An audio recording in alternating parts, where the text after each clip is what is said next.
Hey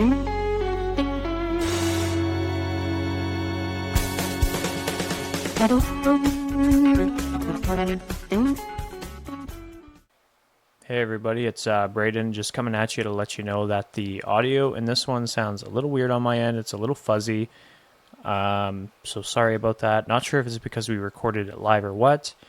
Aside from that, I think it's worth watching because I have an awesome game that took me like an hour and a half to make that I put the boys up against each other in, and it was awesome. It was awesome. Aside from that, if you want to support us, please consider checking out our Patreon. It should be in the description below, along with our other socials and our merch store. If you don't want to do that, you can also support us by liking, subscribing, sharing, and giving us reviews on Spotify and especially Apple Podcasts. That really helps get our show suggested to a broader audience, which we really appreciate. Aside from that, please check out the Reptile Rejects Podcast, of which Michael Gillon, our guest tonight, is a part of. They're awesome. Michael's awesome. It was great to have him on the show. So yeah, please check them out and let them know that Creature Crossing sent you. In a creepy way, preferably. So anyway, enjoy. The next episode should sound better. I have a new mic, which I'm speaking into right now. I'm kind of shitty with audio stuff, so like I'm having issues with like background, like electronic hum and stuff, like fuzz or something. I don't really know.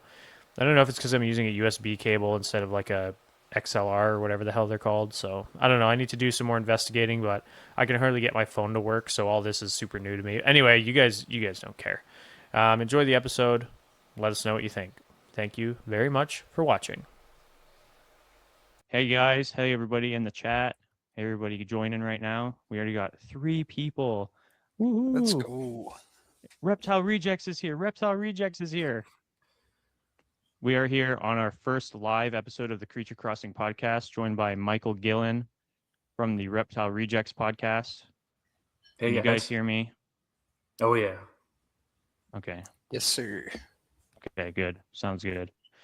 So I'm going to, I think I have to leave that Instagram thing open, which is fine. But, so I have nothing prepared for you guys, notes-wise. But I do have something a little special for you that I'm going to do immediately. And hopefully, I'm hoping it works. I tested it last night with Jay, and it halfway worked. And that I was like, that's good enough for me. And so I'm just hoping that like nothing, like I have like the worst Wi-Fi ever. So I'm hoping nothing crashes when I do this, but let's try this out.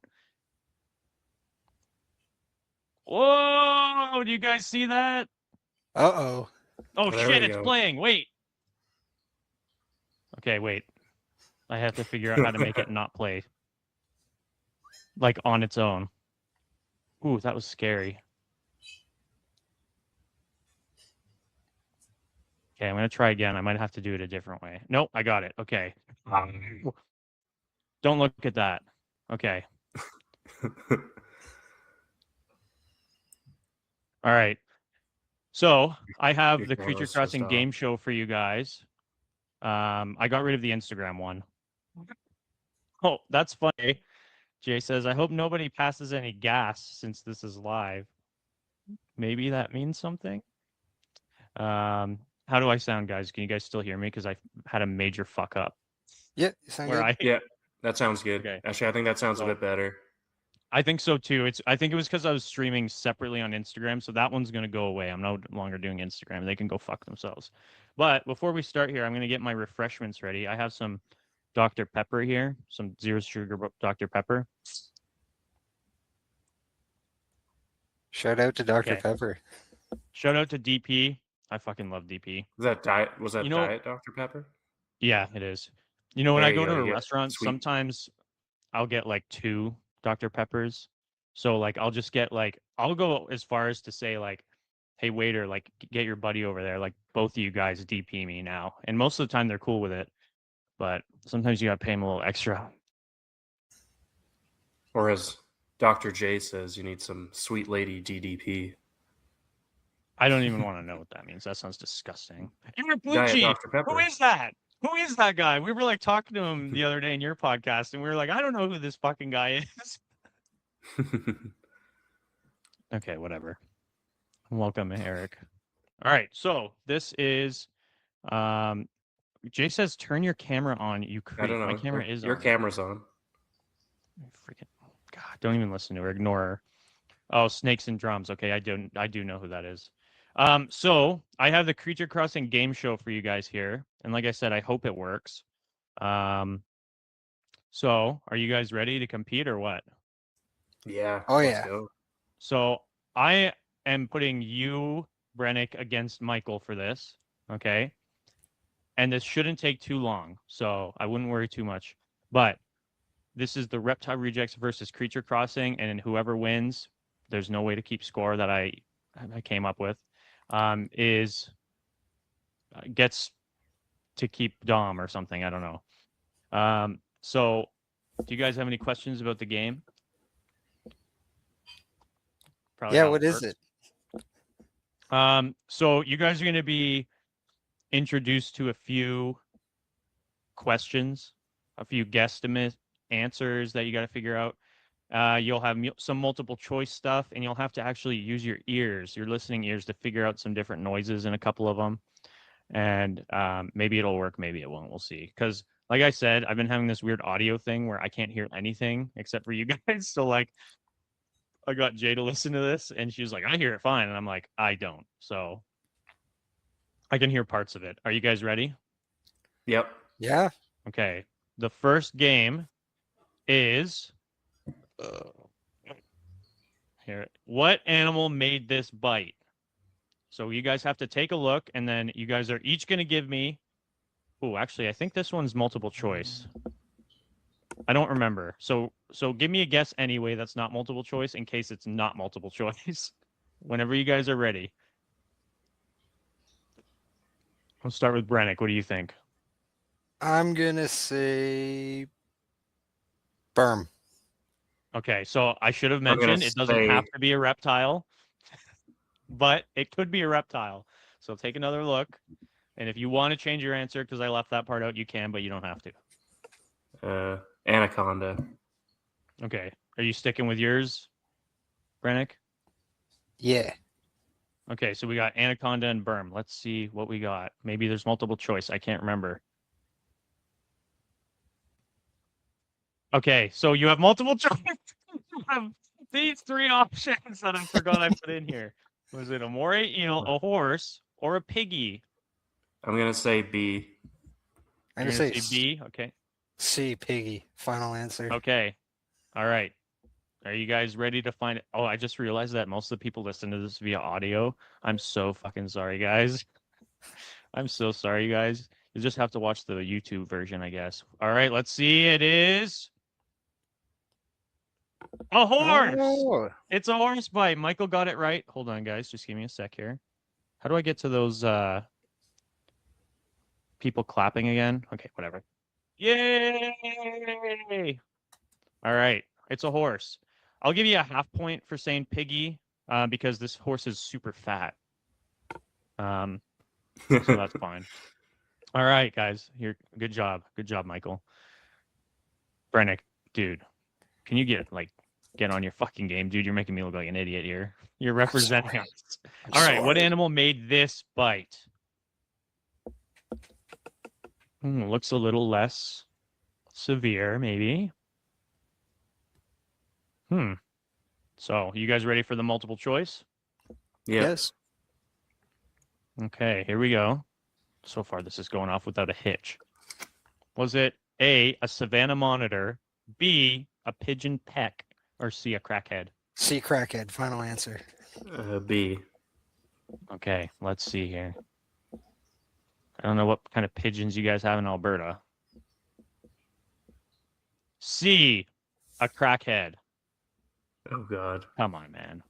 Come on, man. Good job, Brennick. We got one on the thing. For those listening, it is a picture of a crackhead. How'd you get that picture of me?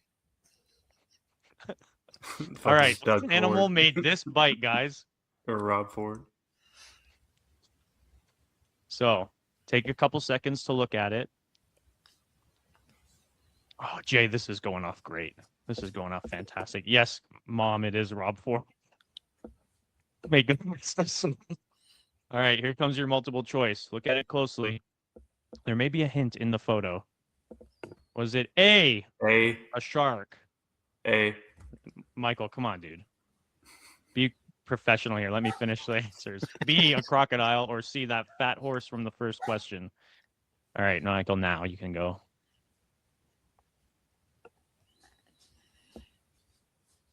It's got to be the fat horse. Michael? Michael, I need your answer again because you cheated. A, okay. All right, let's see.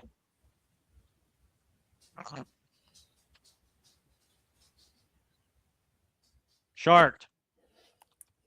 A busty shark. It's a shark. Obviously, I accidentally misspelt it and I already saved it before I could change it. Sorry about that, guys. But it's a shark, obviously. With huge tits, with huge knockers. For the audio listeners, this shark's tits are awesome. All right, let's go again. I don't know who's winning. I hope somebody's keeping track. All right. They're good. Okay, you ready? This is an audio one. I think you have to listen. Let me know if it works. It might not. If not, you have to guess. Ready?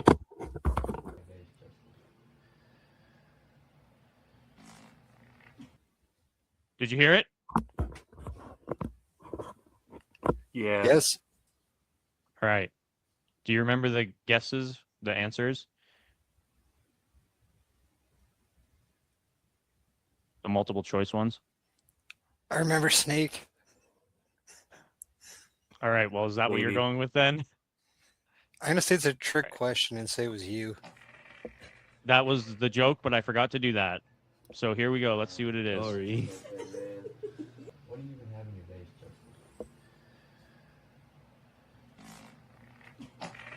It's a snake.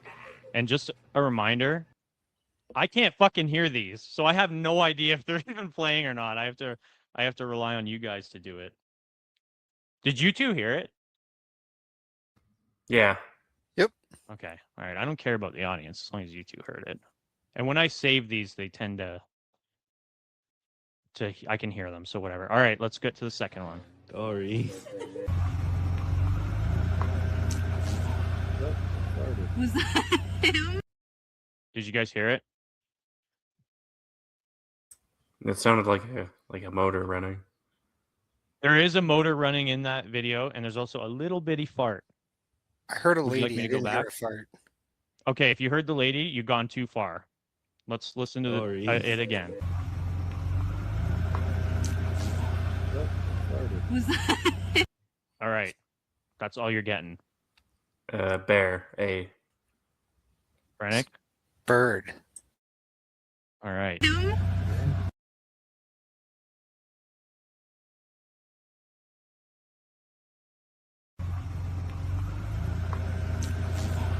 It's a bear. Was that A bear farted.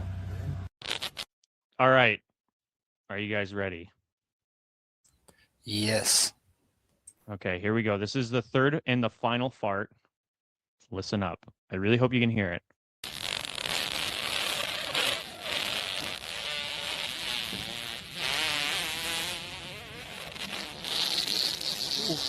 Mira, ahí abrió, Una apertura, ¿no? Tomando. Cae ronronea. Antes se me metió, ¿no? Que siga, que siga. No puedo creer. Que siga, que siga, que siga, que siga. No pares. Amigo, That's all I'm going to play because I don't know when it's going to end and I don't want to cheat. So what do you guys think made that fart? A. B. Okay, so you guys are both going orangutan? Orangutan? All right, here we go. You might have another like 10-second fart to listen to. I don't know. esto es recordín, ¿eh? Tipo, Está al mango, o sea, digo, en potencia. esto no es joda, chicos. Amigo. No pares, no pares. Wow, he's No got pares, it está in him. rompiendo el recordín, no pares. Whoever Ay. it is. Amigo, No, amigo. 40. B-Man. and I'm gonna make you guys listen to it again. Abrió, I really wish I could hear it because I'm just sitting here in silence right now. ronronea. Hay que hacer una Que locura. siga, que siga. No puedo creer. Que siga, que siga, que Vibration. siga. No pares. Amigo, esto es un recorrido. Chico, Está al mango, o sea, digo, en potencia. esto no es joda, chico. Amigo. No pares, no pares. Amigo. No pares, está rompiendo el recorrido, no I've like pares. been sitting here in silence for Ay. like 3 minutes now. Amigo, All right, there we go. igual, It's igual. done. Finally, Jesus. Somebody give that man a trophy. I think they did actually. All right, so here we go. Now, before that, what did you guys think of the fart? That's art. Absolute art. Okay, so here we go. This is the third and the final game. I know Jane, she is. How much is the critter? So the idea behind this game is I've got 3 things off of Morph Market, a reptile market online, and you guys are going to guess what they're worth. Well, what they're on listed on as Morph Market. So here we got an Aldabra tortoise breeding pair, massive 50-year-old male and 40-year-old female, imported from Aldabra Islands line. Okay. And there's a tortoise with some sort of human sticking out of their butt or what something. So the options, are: is it worth A, $255,000, B, $329,000, or C, or I think I accidentally put 3 again. That one was not supposed to be there. $500,000. Brennick, what do you think? $500,000. Okay, and Michael, what do you think? A. Okay. Just for fun, I'm going to play this one, and I'm going to say B. Let's see. By the way, if I get 1 point, I win.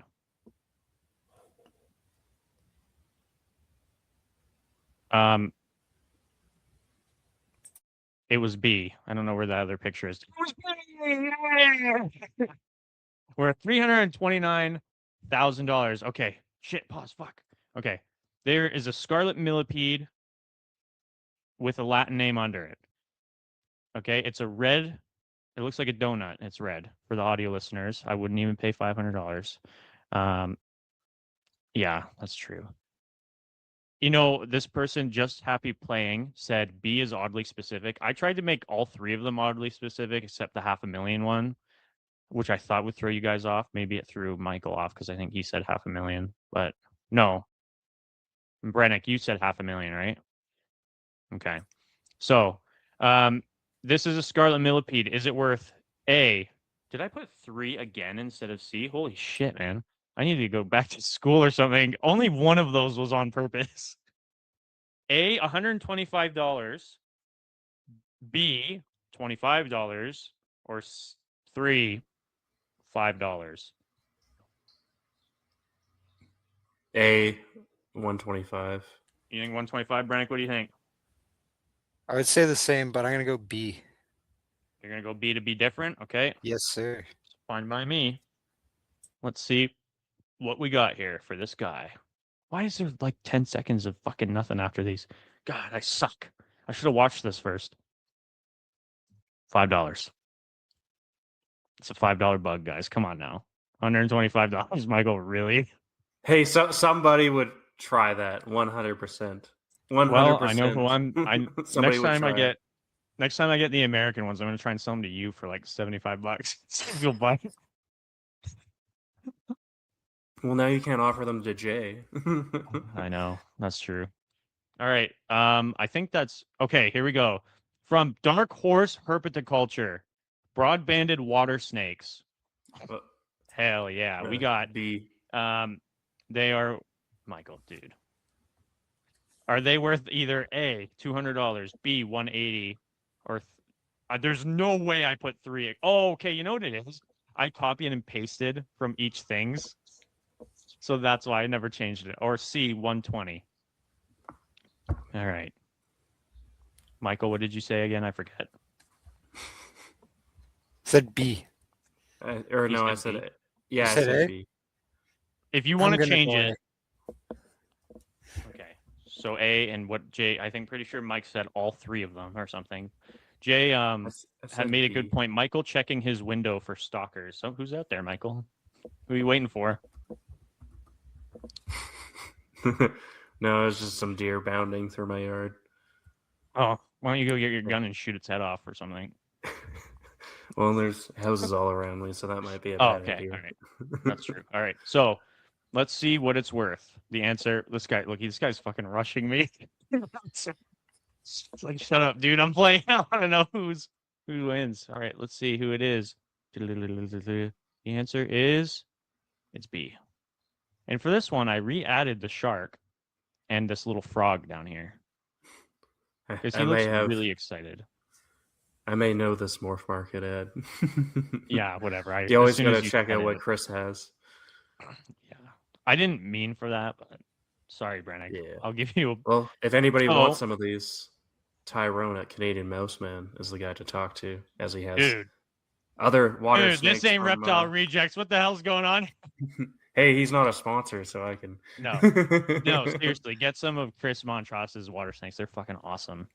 My brother, who's like 17, just said, first thing I looked at were those knockers. That's awesome. I assume he's talking about the frog. Legend. But, and then Jay says, I'm so turned on by the shark. Just happy playing, says, that shark, though. Okay, we're trying to focus right here on the water snakes, guys, okay? Now, that's all the game, but I think I have a nice little message recorded here at the end for you guys to congratulate you. Oh, hey. Can you guys hear it? Guess the game's over. Thank you guys so freaking much for playing my game with me. I hope Brennick won and not Michael. Anyway, have fun. And, oh shit, I was supposed to have this open.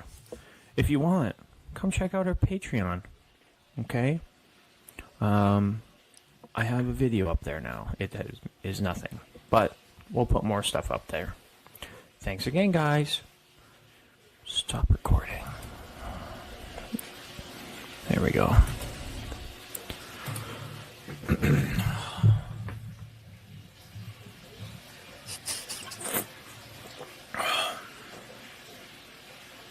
Oh, shit. Okay, guys, so that end part was supposed to be cut off. But anyway, thanks for playing my game show. Let's go back to the beginning. Thanks for playing the Creature Crossing game show. Kind of thought it would kill an hour, not 21 minutes. So now I have to figure out what to talk to my like an hour and a I half. can talk. So first of all, let's talk about my game show and what you guys thought. Fantastic. The only thing I'm going to say is, you think shark knockers are good? Wait till you see manatee melons.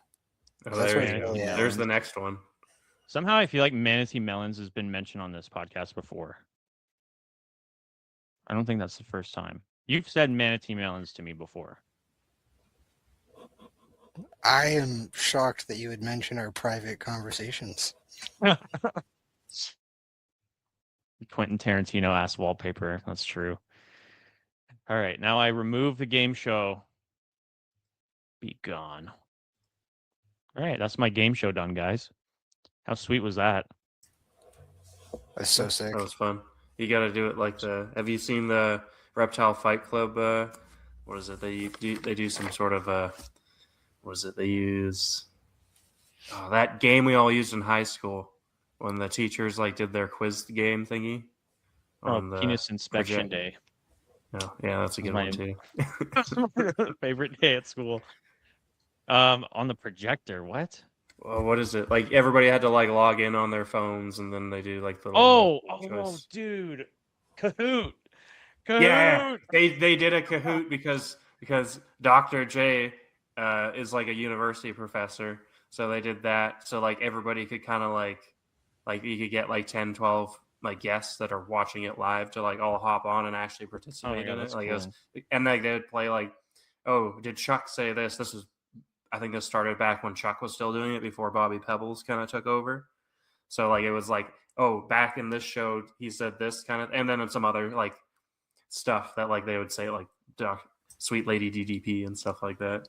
But yeah, no, it was you'll have to like I definitely watch back into those. Like I might have to steal the Kahoot idea because that's actually awesome. If I remembered Kahoot, I probably would have done Kahoot tonight. So that would have been sweet. Yeah, Well, then now that Jay would beat us all. oh, I know. Now that we're done that, Michael, if you don't mind killing a couple minutes and just telling everybody who you actually are, because I forgot to do that, and what it is you do. No worries. Yeah, I don't know. I keep reptiles and I do a podcast.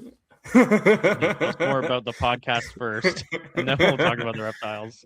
Yeah, no, yeah, no. I decided to start a podcast kind of last summer, I guess. I think we basically started a July long weekend, I think.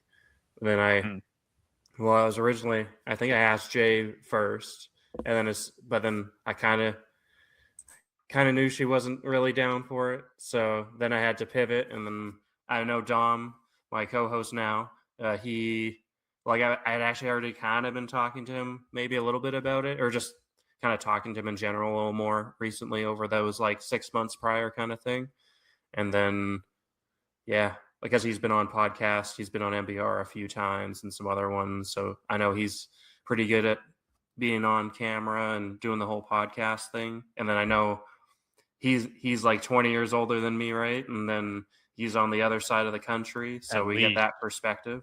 And then he also keeps more Morelia, and I keep a bunch of colubrids and boas, and now I'm keeping newts and some tortoises and stuff too. So yeah, it's I wanted to get that like both perspective kind of thing over the podcast rather than just doing another.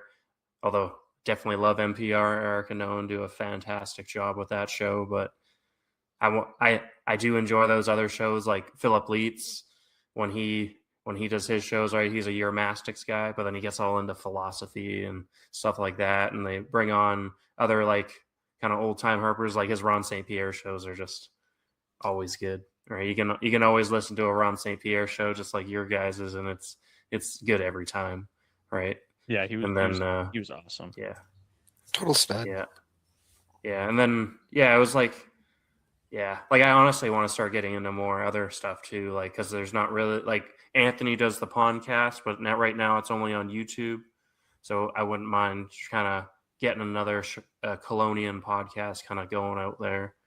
Like I almost want to do it, but then I'm also not really an expert in Colonians. I just want to learn a bunch about them, kind of thing, which is what podcasts are great for, even as a host, right? Like you can bring on guests and learn a ton as long as you like kind of know a little bit. Like it can be really good kind of thing. And it is good to have like as long as somebody knows like at least a little bit more than the other, then you can have the one guy asking like some more basic stuff, but it still needs to be asked, especially for the viewers, right? So like it's good to get all their perspectives in there and stuff that you might not be thinking about when somebody else is thinking about it, and often more people will want to know that information as well. So yeah. So is that like a little like sneak peek that maybe you might be doing turtle stuff? Maybe. Show? But then I'm also doing like newt stuff now too, and there's not really a newt podcast out there like Dan Drabades with the Amphibicast. He's done a ton of good shows. He's just it seems like he's kind of slowing down a little bit recently, so it would be nice to, not that there is a ton of caught kind of keepers and breeders out there, but it would be cool to get a couple more kind of thing. I guess it wouldn't be like just a straight amphibian podcast or a straight Colonian podcast, but maybe just like an all round kind of pick and choose some oddball stuff that I'm sure, like, I don't know. I guess I just like everything. I like knowing, I like learning kind of thing. That's why I have a bunch of random reptile books and magazines and stuff that I always like to read through. Like I got Craig Trumbauer's book on order. That's something new. Oh, nice. I'm talking to them right now, but they send me an email like every 3 days, so I'm like waiting for quotes and stuff. Oh, nice. Where are you trying to do eco or? Yeah. Yeah, I never got a response from eco, so I just did it through Mike Crick, and he got back to me right away. So okay, maybe yeah. I'll I also got no, he was easy to work with. Like eco didn't even respond to me, which is kind of weird, but whatever. Gotta roll with the punches kind of thing. So everybody wants Craig's book, so they're just swamped. That's my guess. Oh yeah, no, and I think they kind of messed up the pre-order stuff too, because a bunch of people that were supposed to get pre-orders had to wait, but then Craig was already at the show giving away books as well. So some people didn't get their books before they even showed up for the show. Yeah, Gotcha. but like everybody's getting their books now, kind of thing. So yeah, for sure. But so then yours is I on also, order. You don't have yours yet? I just ordered it from Mike Crick yesterday. He's a big book. Like he has, if you need a weirder reptile book, he has it. He has like an eBay that has a bunch of stuff listed, but then you can just follow him on Facebook, and he has a bunch of like stuff. Like he gets in magazines, he gets in tons of stuff. So I also got, he has like, and if you want something that he might not have, you just ask him, and then he'll. It sounds like some other guys kind of use them, like Dr. Loftman. Like they all kind of, oh, well, I need this book, and then a couple weeks later, a month later, oh, found it for you, I'll send it to you, kind of thing, right? Like, Yeah. So it's hard to, you need to find your good book dealer, kind of thing. But yeah, no, Bob Ashley does do a lot of good stuff for the hobby though at Eco, right? He has the Chiricahua Desert Museum, phenomenal place that I hope to go to one day. They're actually hosting the 50th anniversary of the IHS, the International Herpetological Symposium, in July, I believe, hosted by the the International Herpetological Society, I think. That sounds right. Because I've been hearing CCR talk about it and stuff too. Yeah, no, it would be cool to go, but like you'd have to fly into like, I think Tucson or something, and then drive out, and then the closest hotels are like an hour away from the place because it's just a little tiny town. Just bring a tent. So it's kind of, but I think you might be able to. There it'd be fun though, because you could go night herping because it's in the Chiricahua. Yeah, so it'd be you can go badass. look for rock rattlesnakes, and probably a couple hours away from, or closer, to find like Cynicolus, Pyros, or I guess Nablocki there. Ridge nose, a Willardi, Gilas, tons of other stuff. Probably close to price side. Tons of stuff.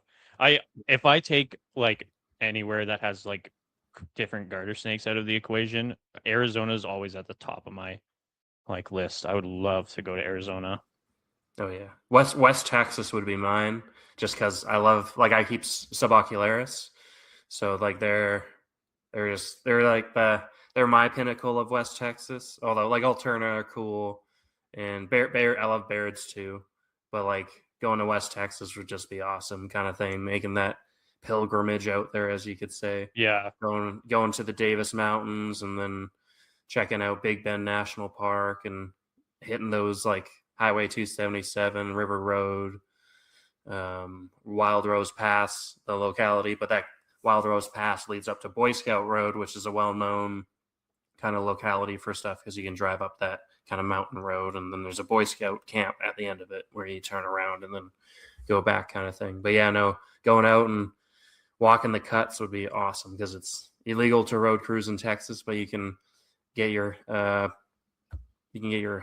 non-game hunting license with a reptile amphibian stamp, and you just have to wear a reflective vest, and you can walk the roads as much as you want.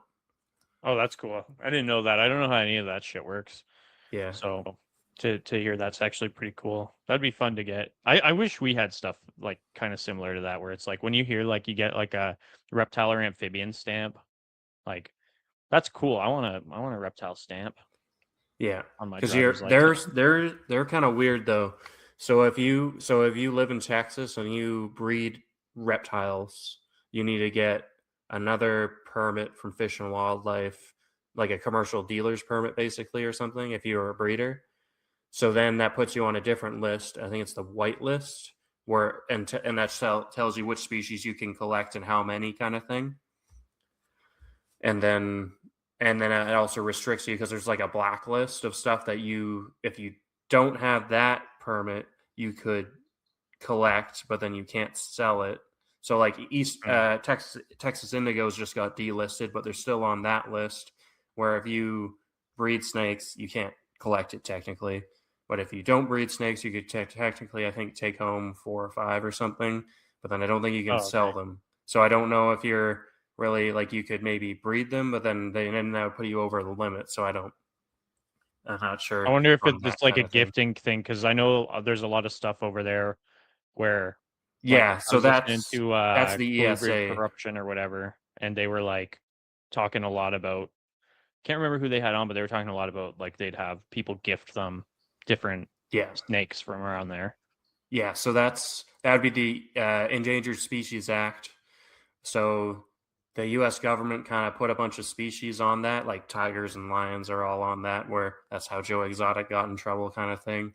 Where if you cannot sell these animals across state lines, you could sell them in state, but a lot of the people that keep these species just don't even sell them at all. Just to keep it simple, because somebody could move to a different state and then their name gets tracked back to them, and then it's like, well, they moved, but like, so it's just easier to keep it on a gift thing where you just write them an actual letter. Like, no, there cannot be any return whatsoever. You technically couldn't even like send an animal back in return. Like, it would have to be like it's a gift, like no nothing kind of thing. But that's so Jamaican boas, Puerto Rican boas, Indian spotted pond turtles, and there's a whole list of stuff. Black pine snakes are another one, but black pines and Louisiana pines are they're like the next level down. Same with indigos, where you can get a commercial permit for them that costs $100 to ship them across state lines, but you have to give kind of like a reason or kind of some info on it to actually get approved for it, kind of thing. But with that one permit, you could ship as many as you want of that species once you get that permit. Gotcha. Yeah, so it's doable. Like, generally the guys like Michael Kuhn that work with like those species, like he has a rapport with the Fish and Wildlife people that he deals with to get those permits, and they know he's all on the up and up kind of thing. So it's pretty straightforward. So those you can actually sell for money across state lines with that permit. But you could also gift them to avoid that permit, right? Like, you don't actually have to sell them for money. You can gift them to people, and then it's easy because it's a gift kind of thing. Yeah. I want to talk to you a little bit about like the stuff that you personally are actually working on breeding, because I don't know much about what you're working with, like specifically to breed, not just animals that you have, but what you're trying to produce. The only ones not the only ones, but the ones I know best are your pine snakes, because you sent me one, and that's kind of how you and I started talking. And I love that fucking thing. I joke about it because it's mean, but like that thing is badass, dude. Like, I just basically have it in like like a PVC over in that side of the room in the corner because it's scary. And I've got like that, if I need something to eat, something that hasn't eaten, like, oh, this guy didn't eat, it's in shed, give it to the pine, or the caiman. But you can only give the caiman so much. I don't want to get her fat. Like, but this pine, I'm just throwing it stuff. And dude, I'm giving this thing medium rats in it. I can't see the rat in its body anymore. Like, I'm like, wow. Jesus Christ, like, that thing is growing quick. Like, it's getting big, and I don't like. I try to feed it like kind of not even that much. Like, even if I consider the scraps that it gets, it's kind of like eating like maybe a week and a half, sometimes 2 weeks, right? But like, that thing's fucking won't stop growing. Oh yeah, no, they grow fast. His mom grew really fast. She's like, they're not 6 feet, but like Craig, the snake on the new pine snake book, that animal is Craig's Kentucky pine, and that male, I'm sure in the book there'll be some good pictures of it. And I think it's a 7.5 foot pine snake. Like, they can get a good size. I remember going to my first reptile show when I got my sand boas, which I still have, Kenyan sand boas. One of the ladies had a hybrid pine or northern pine behind the table that they were using for educational stuff, and it was like right at the end of the show, so they kind of like had it out a bit, and that thing just resonated with me because it was this massive colubrid that has these like super defined scales, right?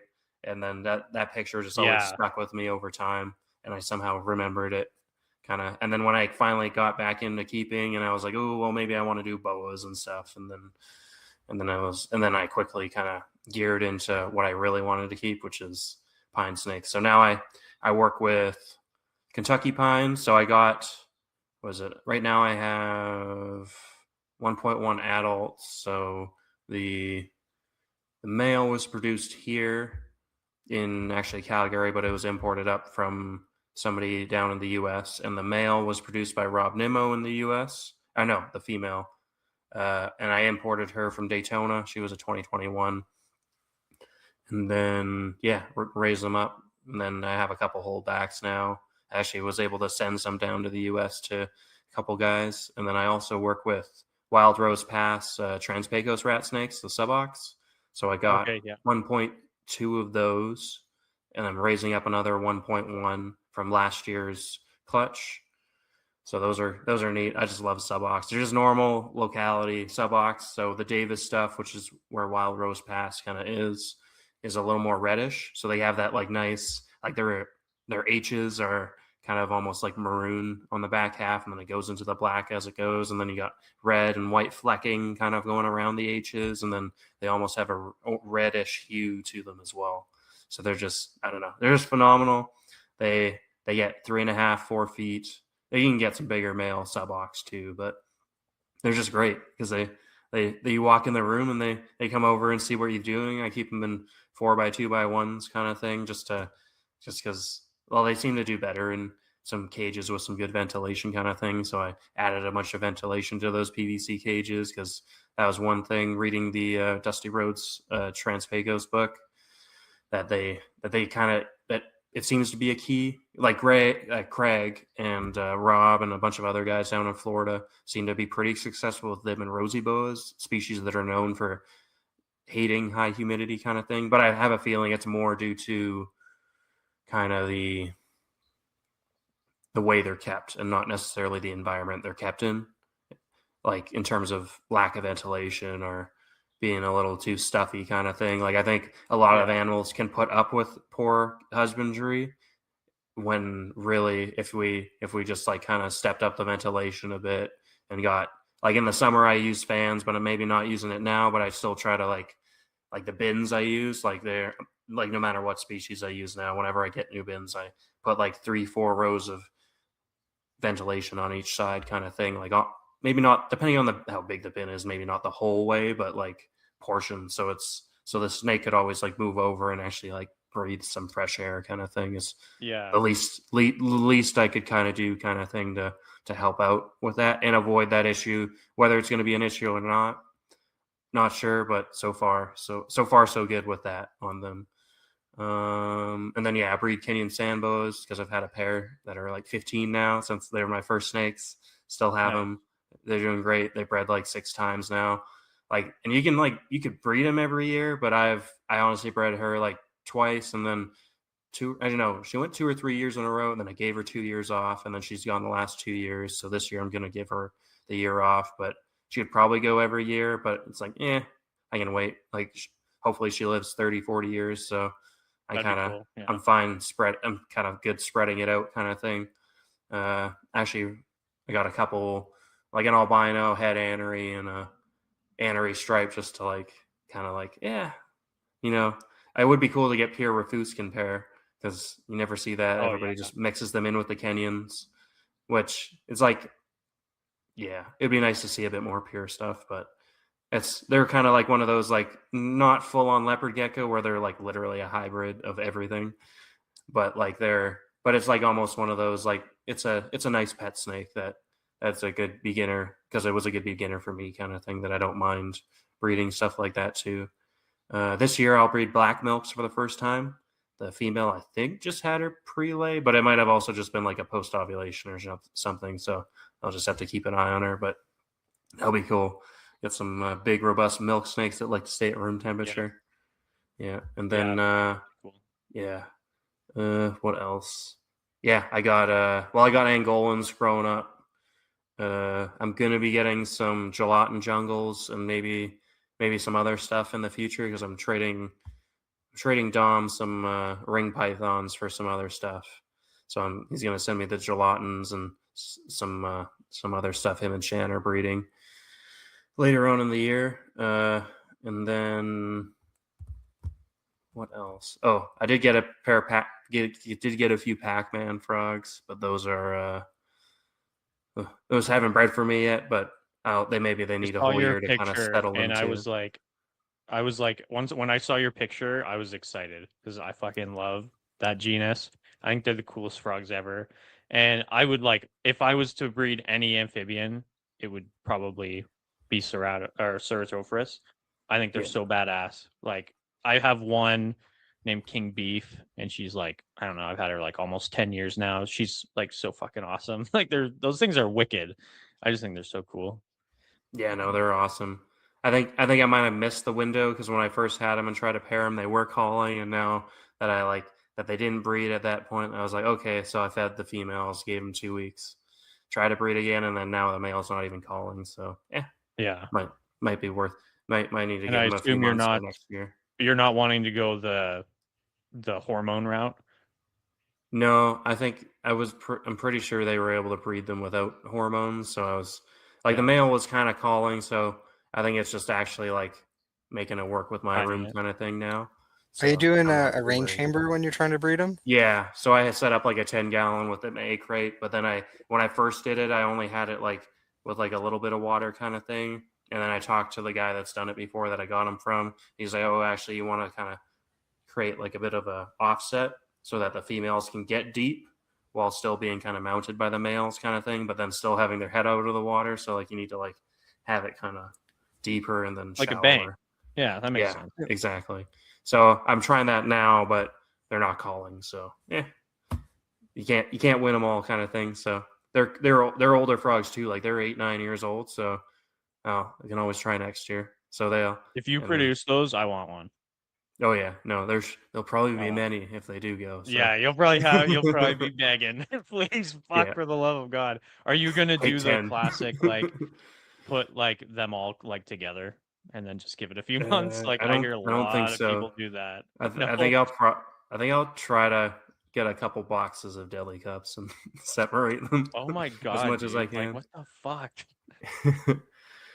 There's All always right, America I you can dig it. wholesale too.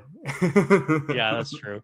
But So no. I got a couple things I want to before you keep going about your collection there because I'll forget. Your ringed pythons, are those the ones that you recently got that you're gonna be trading? Well, I got them in the fall, and then I don't know, Dom. Like I do really like them, but then they're one of those that you're like, am I gonna like this when it's 4.5 feet long, wanting to hang off my hand?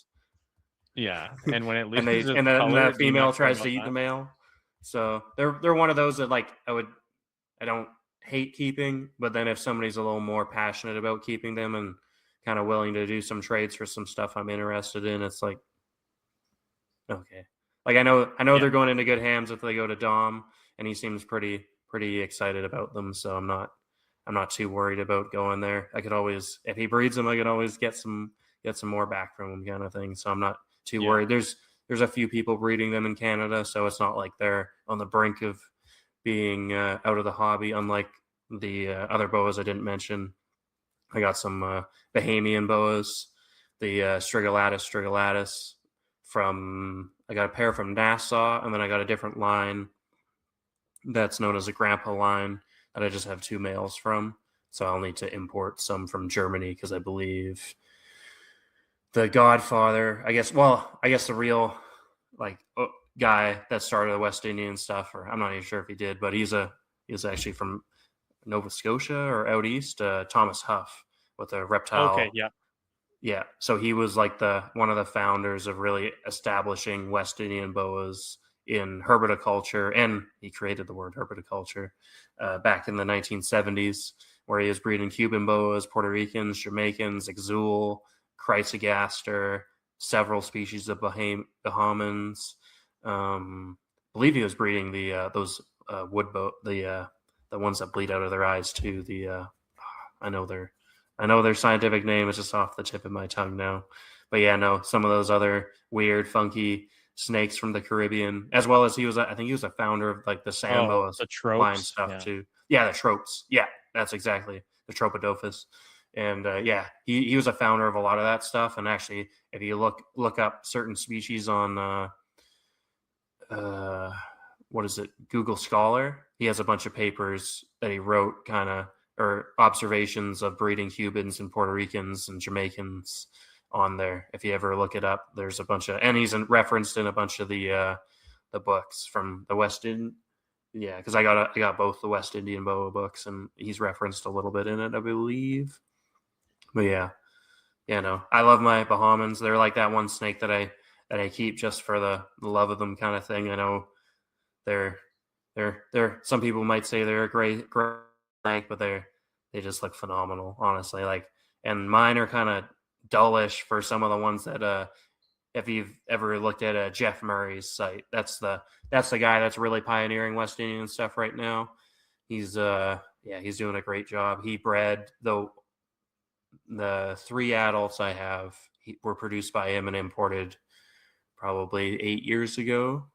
So they're like 10-year-old animals now, 10, 11. And they haven't, well, one of the males did breed and I have his offspring, but there are only males left. And then that silver / Nassau line of animals is the one I'm really hoping to breed, and they've been locking up the last month. So we'll see. Not gonna hold my breath until there's a cage full of 30 babies that want to eat on always. Yep, that's the way to do it. Hey, real quick, check this out. Let me see if I can do this. I think I showed you this before. Here we go. Let's check this out. Boink. Look, that's me with the dwarf trope. Oh, there you go. Boing. There's one guy in Done that Ontario that in still has 2019. tropes. That's cool. I would get those only because that was the first. But he's like an snake old that I school caught. grumpy guy, I think, that doesn't want to Ugh. sell to anybody. I think it's Grumpy was it guys. John Piggott or something? Ooh, From, I don't know him, but I like his name. well, I mean, he does have like a breeding page because he breeds like rings and Angolans and it's a couple, like he keeps and breeds stuff. But then he has Cuban boas. He's had Dominicans since before Cody Joe's been breeding them. Like all this stuff's been in the country for years. It's just the fact that they kind of died out almost. Like I believe there's somebody that brought in, because looking at the CITES records, somebody brought in like 40 Puerto Rican boas over the course of like 3 years in the early 2000s, like 25 years ago. And Okay. apparently there might be a couple left, but who knows? But yeah, no, there's CITES that says they were brought in. Cubans have kind of been around the whole time, but there is some Jamaicans around, like what's his name out by you guys that has a dinosaur park thing. Oh, yeah. Bry Loyce. He has some Jamaicans that he posted that are, I guess, the zoos, but I'm not sure if they're actually accredited, so they're kind of private, maybe. I don't know. I don't think they're accredited. Yeah, so Could be there wrong, but I don't think so. is a small handful of stuff in private hands in terms of that in Tanzania and Madagascar giant ground boas, but you kind of have to like really be in the know to know those people, and most of those people kind of keep it down low, and I'm not sure how well they're actually breeding them, kind of thing. Like it's probably been 10 years since anybody's bred Jamaicans and stuff like that. Yeah. I mean, we talked about it briefly, but mine, I mean, I got to get some Cuban boas. Oh yeah. I want Cubans too. It's just, I need to maybe wait a year or two until I. Yeah, that's what I'm thinking. Like, because if I'm gonna do them, I want to get 4 or 5, right? Like you want to get a base to at least hopefully get a pair, because I think they're a little harder to sex. But then at least if you get a group and hey, I ended up with too many females this time, well, you can trade a couple to somebody else and get some males in return or something, right? Yeah, so. I probably would just risk 1 or 2, honestly, because like it would mostly just be for me and the outreach. But if I got lucky and got a pair, that would be a cool snake to be able to produce. Like, yeah, for sure. And they're just cool snakes. So like worst case, you just send the other one to somebody else, and either a trade for something that you want to use as an educational animal or just a trade kind of thing. Yeah, I love Cuban boas. That's anything from Cuba. I just love that country, and I think all their animals they have are just they've got the coolest crocs. Like they've got the coolest anoles. They've got so much cool shit. Coolest iguanas. Man, the coolest iguanas. Cuban rock iguanas are my favorite cyclura. Like, yeah, for sure. Oh, there's some phenomenal cyclura out there that nobody knows about too. From there are Exuma Island, and then you got the Ridley Eye. That might be the same one. I don't know, but there's some really like beautiful cyclura that nobody knows about. Cristata is nice. Yeah. No, there's some Riley Eye. Yeah, those two. Yeah. Yeah, no, what's his name? Like you refer to it in Cush's podcast, but Terry, Oh, Terry, yeah. those are some really good Cyclura episodes there. Yeah, no, Yeah. they're and him using the Himalayan salt on stuff is like interesting. It's like I should probably start like maybe mixing that into some rodents or something, just Tortoises a little for tiny bit. tortoises and shit. Yeah, Like, maybe that's probably not a bad idea for tortoises, especially animals that yeah, for sure, man. eat from the ground, right? You know You those know, like giant Himalayan salt blocks you can get for like deer hunting or whatever? You should just get one of those and throw them in with your new tortoises. Just huge, like it's like a Minecraft block, like a fucking foot by foot or whatever. tortoise just gets kidney stones immediately. Yeah, yeah. You gotta put a catheter in the thing. Oh, that'd Yeah. be terrible. So, yeah, so yeah. is that it for the stuff that you're breeding, or what else you got? Or hoping to breed? I got some Nerugus crocatus, the yellow spotted newts from kind of, well, they say Turkey and Azerbaijan, but Nerugus crocatus is probably the best way to say it because there's 4 species of yellow spots, including the ever famous Kaiseri, which are honestly like I think the breeding colors of the crocatus is like kind of close to Kaiseri in terms of they do get they get like a reddish orange stripe going down their back, and their fins get a bit more flat when they really want to breed. Yeah. But they're still like a yellow and black newt is still pretty cool, and they're still slowly laying eggs for me. So I got a couple tanks growing up with some juvenile yellow spotted, so that's pretty cool. You'll have to send me some for when I have trouble garter feeders. I don't know. These are like $150 newts. Well, if you get a lot of them, I don't know. The reason I thought of that is because Frank 2's out in Germany when he breeds axolotls, and when he has like garters that just aren't doing good, he'll just feed them axolotl larvae, and it works like that. Like these guys. I was kind of these thinking, guys like, only Go ahead. Yeah, these guys only seem to lay a few eggs a day, kind of thing. Like they're not. They don't lay a mass. They lay like sometimes you pull out 5-10 eggs in a day. Sometimes you pull out 1, kind of thing. They're a lot slower and more spread out, which is kind of weird, I guess. I kind of expected them to lay a mass, but I moved all 6 because I originally just had 1 pair, and most of the babies are from that 1 pair. But then when I got the Pac-Mans, I also picked up another 2 pairs of yellow spotteds from the guy, and they're kind of slowly producing, but then I don't think they got a full, like my newts I actually gave them, like they went in the garage at my parents' place with like the colubrids, like they went in the garage for 3 months at anywhere from the high 40s to the mid 50s kind of thing for that period at a time, and then as soon as I moved here they got put in the water and they started breeding about 2.5-3 weeks after that. They really kicked into gear. Nice. Yeah, no, they're awesome. They're fun because you keep them like fish, but no heat. It's great. Yeah. The trouble is when you want to keep them like in a reptile room, and you got to keep the water cool for some of the species. Like I hate cooling water. Like when I was working in the zoo, one of my least favorite things was figuring out how to keep the like axolotls cold while like keeping them in a room that's like 90 degrees. Yeah, no. Don't they sell like an entire chillers? separate system? Yeah, but it's you almost just need to. That's where you almost just like need to keep them somewhere different, right? Like it's for stuff like that. It's just so tough. Like that's why I'm lucky the basement sits like mid-low 60s maybe. It'll probably get warmer in the summer here. So I'll find out actually where it kind of wants to sit. But right now for the newts, it's perfect. It's just kind of I could have a whole basement full of breeding amphibians, and it'd be fantastic. The Pac-Mans obviously need a bit more heat, so I actually have them in the reptile room. But yeah.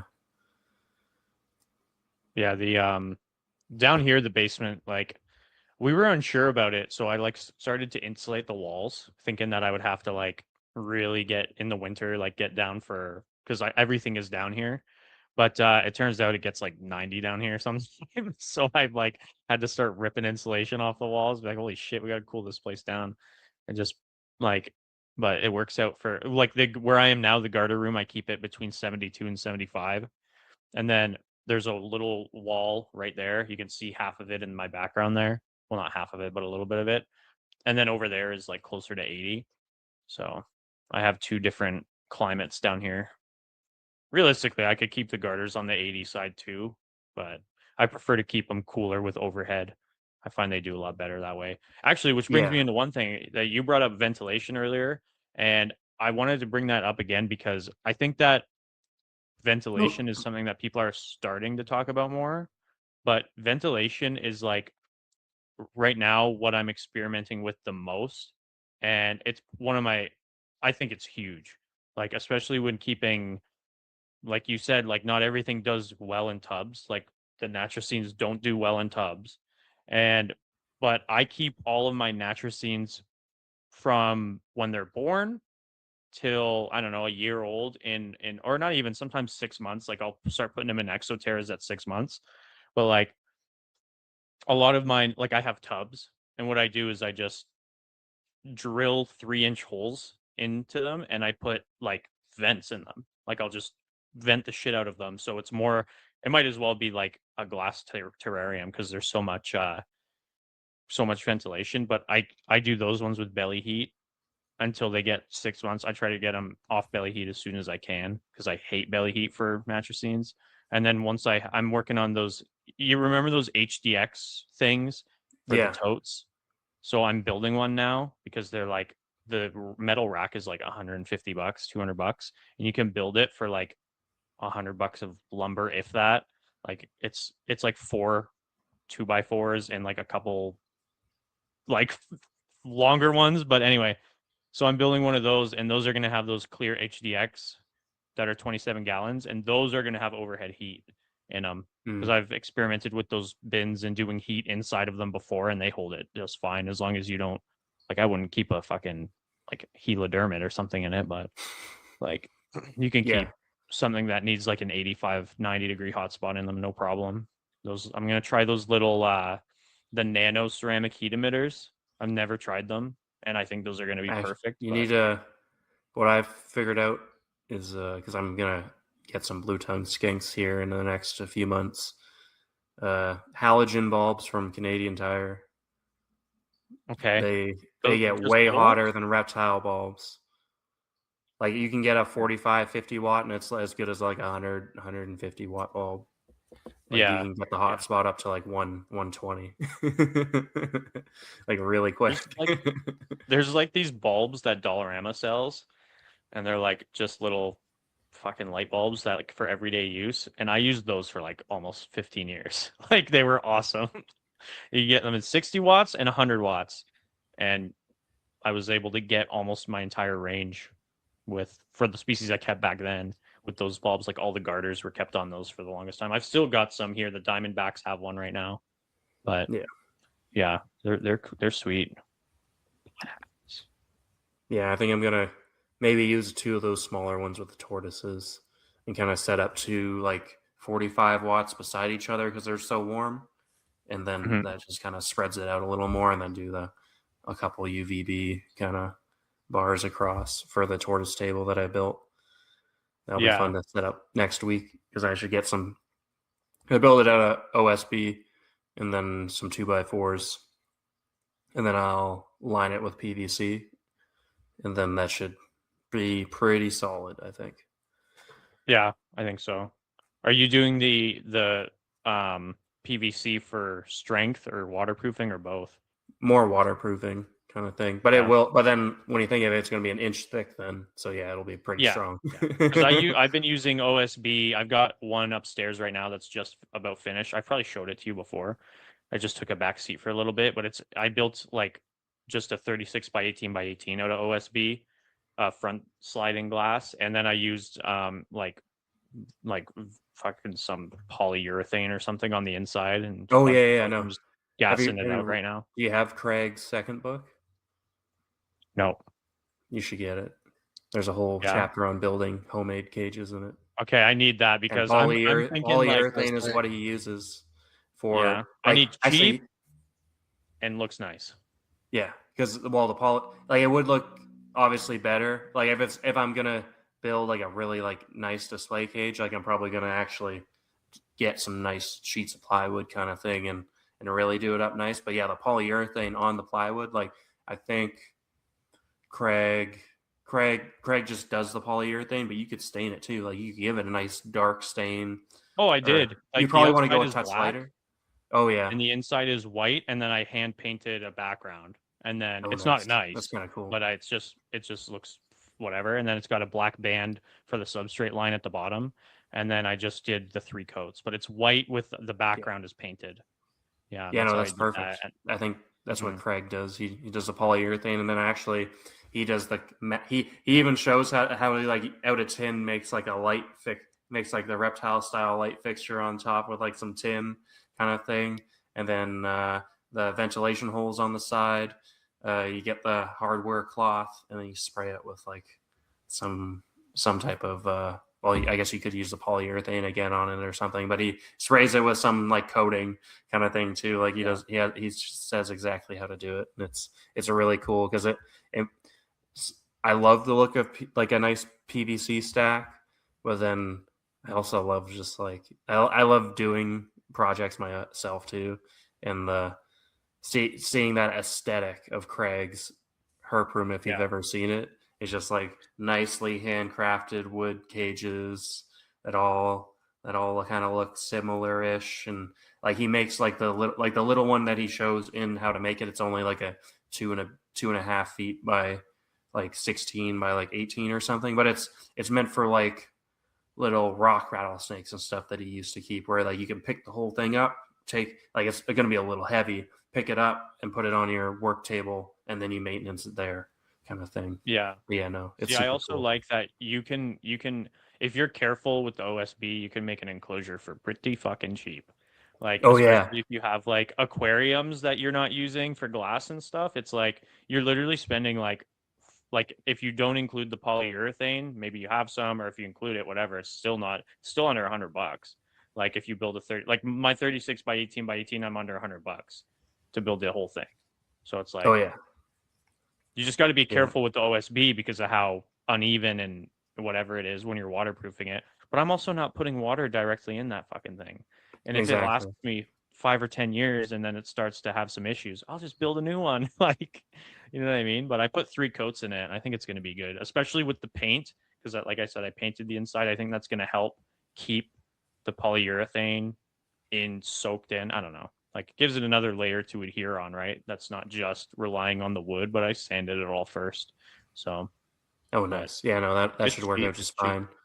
I've built some other cages when I didn't know about polyurethane, and we used arborite, like the countertop stuff, which also works, which is what Craig actually uses when he builds his cages. He'll put at least one just on the bottom, just as like a slightly more solid barrier, and then it's polyurethane all the rest of it. I did the arborite going up the sides a little bit too, kind of thing, and it is pretty easy to when you have pine snakes and stuff, when they smear it, it's a quick wipe and it's off. It's done. Yeah, that's the reason why I didn't go with dry lock. Because like me, I worked at like an old school zoo. I really like dry lock, and I know it doesn't, like they say that it doesn't 100% waterproof. Steve has been kept a 15-foot alligator, or well, it's not that big. It's like an 8-foot alligator with a dry lock coated pond for 20 fucking years, and it hasn't leaked. Like, so he just recoats it once a year or once every 3 years or something like that with an extra coat. But like, if I was doing like, I would never do it with pine snakes because it'd be a fucking nightmare to clean. Like, I would consider it with the garters, but it's got that rocky texture. So it's kind of like, if anything decides to smear, you're kind of like, fuck. But it's just so easy to use dry lock. You know what I mean? Like, and whereas it's not 100% waterproof. Like I said, I'm not putting water in these enclosures that's not contained in a little mini aquarium or a bowl, right? So I don't really think it matters all that much. Like, I spray garter snakes once a week, maybe, like depending in the winter a little more often because it's dry down here. But like, I also think dry lock looks cool.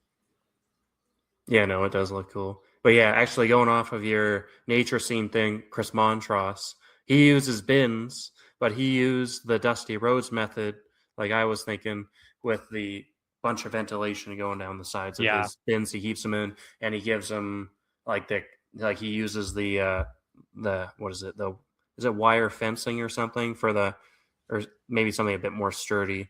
But he basically gives them like perches and stuff and old coffee cans for the bigger water snakes he keeps to kind of sit up in off the ground. Right. The way I interpret him kind of teaching how to keep them, I know he doesn't really keep them with too much water, but you could keep them with a big water source, but you got to keep them with a hot spot so they can actually dry off, kind of thing, right? So my theory for that is hotspot, like a way to dry off quick. They got to dry off quick. Ventilation, I think, is super huge for them to stop those blisters and things. And then just keeping your enclosures clean. Like, I really think it's as simple as that. I think you could keep them 50. Well, look at what Jesse's doing with his Natrix. Jesse keeps his Natrix on almost completely water, and they're doing well. They're doing very good, right? Zach Loafman keeps his Nerodia with water. And I think if you do it properly, it's not only like possible, but I think it's beneficial. Like I've been experimenting with it more and more, just slowly increasing the amount of water in certain enclosures. I haven't had no issues yet. The only thing I've had is animals getting like more accustomed to going in the water and staying in it, and then they'll come out and whatever. But like also filtration, right? So my idea with these 36 by 18s by 18s is, depending on the species, anywhere from a quarter to a third to maybe even more, I build a mini aquarium. Basically, that's 4 inches by, let's say, a foot by a foot, and then just put it in there snug, and then fill it with water, and then have a sponge filter connecting all of them, and then that's it. Put some pothos in it or something to help, and then I mean, I'd even be okay with using aspen in that case, because then they're really gonna dry out, because aspen just sucks the moisture right out, right? Like they're not gonna stay wet if you put them in aspen, and then you just got to watch that it doesn't get too wet and whatever. But I wouldn't do that in my bin setups. Like I said, my bins are not even bins at this point. They're just I modify them so much. But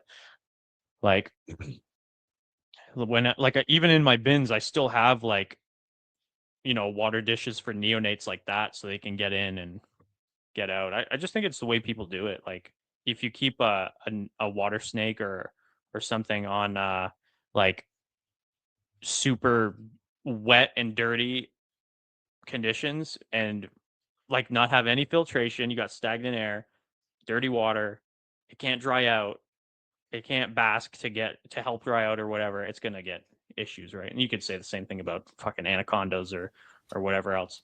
Rennick, it's about your time to leave, right? Unfortunately, yes, but I wanted to ask a stupid question before I take off. When you say Dusty Rhodes, are you talking about the wrestler?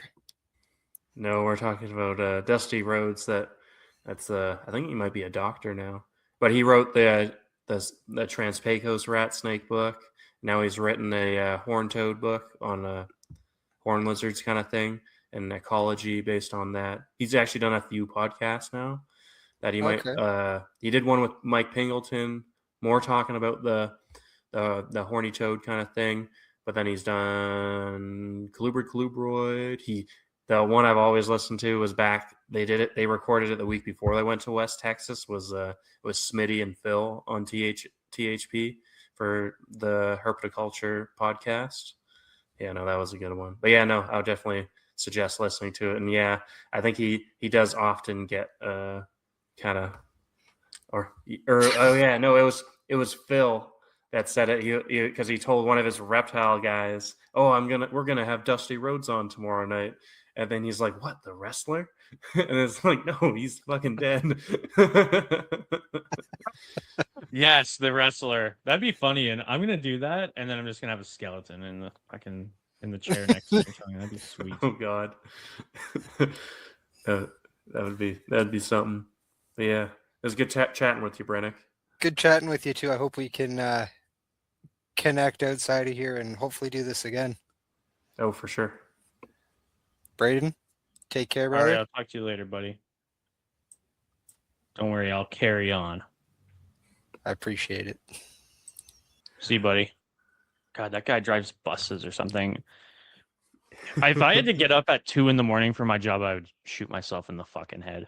There's no way in hell you're catching me waking up at 2 a.m. for my job, unless I'm going fishing, or why would I ever do herping up here at 2 a.m? But when I road cruise, it's like, to be fair, I do have to, if I road cruise, which is what I mostly do because I'm terrible at herping for garter snakes, which is all I have up here. I do have to get up really early because my sun rises at like 3:34, and then it sets at like 11:30, 12 o'clock. Oh, God. Like midnight. Like it's a Yeah. super long day in the summer. And then in the winter, it's like sun rises at like 10 o'clock and then goes down at like 3. It's like depressing. Fuck, dude. It is so depressing. Fuck. Yeah, no. That's definitely something. Here, I think I went out on Saturday just for a walk. I was like, well, it's 17 degrees, and it was 17 degrees the day before. Maybe there's something out, but then, nah. I think we're still another week or two of warmer weather, and then the prairie rattlers and the bull snakes should start coming out along with the wandering garters and that kind of thing. So that'll be neat. Yeah, and leopard. We got leopard frogs here actually. BC, there's no leopard frogs, so it's kind of neat. And then toads. I think is it plains toads that are here, and then spadefoots, some plains spadefoots as well.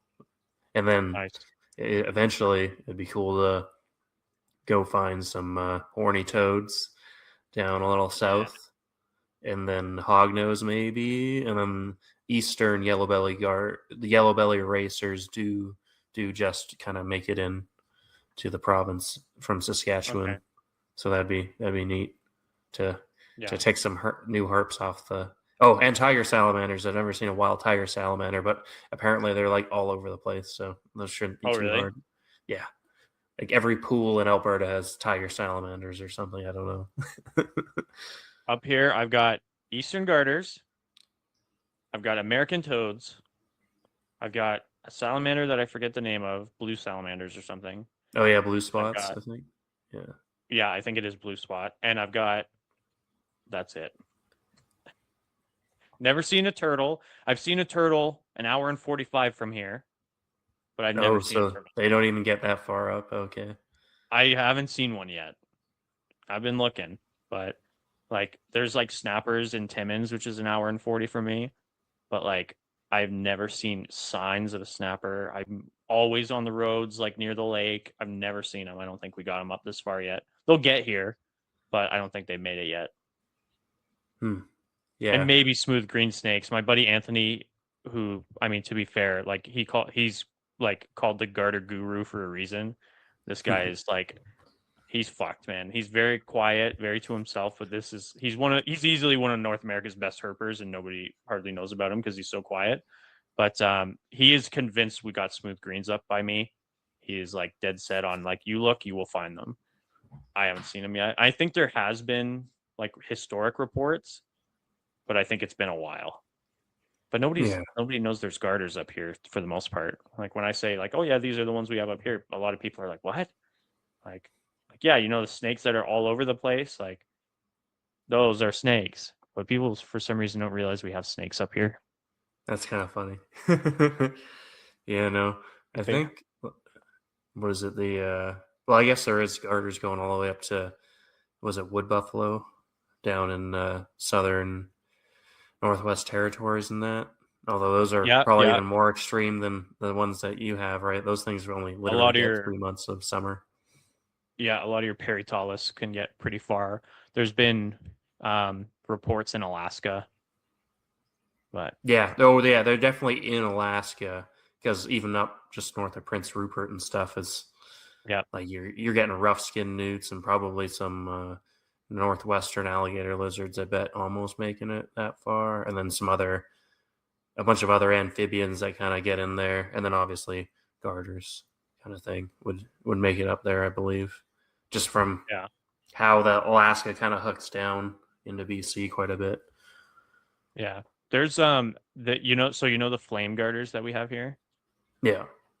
There's a picture I'll try and find it, of a flame red-sided garter snake. I've only ever seen one photo of one, like the Canadian red-sided garter snake, not the California. Oh yeah. And it is like one of the most insane snakes in the world. I'm going to find it for you right now because it is worth showing. It's one of my I would love to find one, but like, you go on iNaturalist, you can find flames, right? Like they're common enough in, well, I mean, all the Northern Ontario ones now are basically me, like on an I don't use it anymore, but there's a couple that people posting on there. And then a lot of the Quebec ones, there's all over the place, right? And then I've only ever seen one on iNaturalist. I think Anthony actually sent it to me of a flame paritalis, and it kind of blows all of the eastern garter snake flames out of the water by like a mile. It's like one of the craziest looking snakes I've ever seen. I'm gonna have to find this here. Got to figure out how to search my own group because I know it's in here.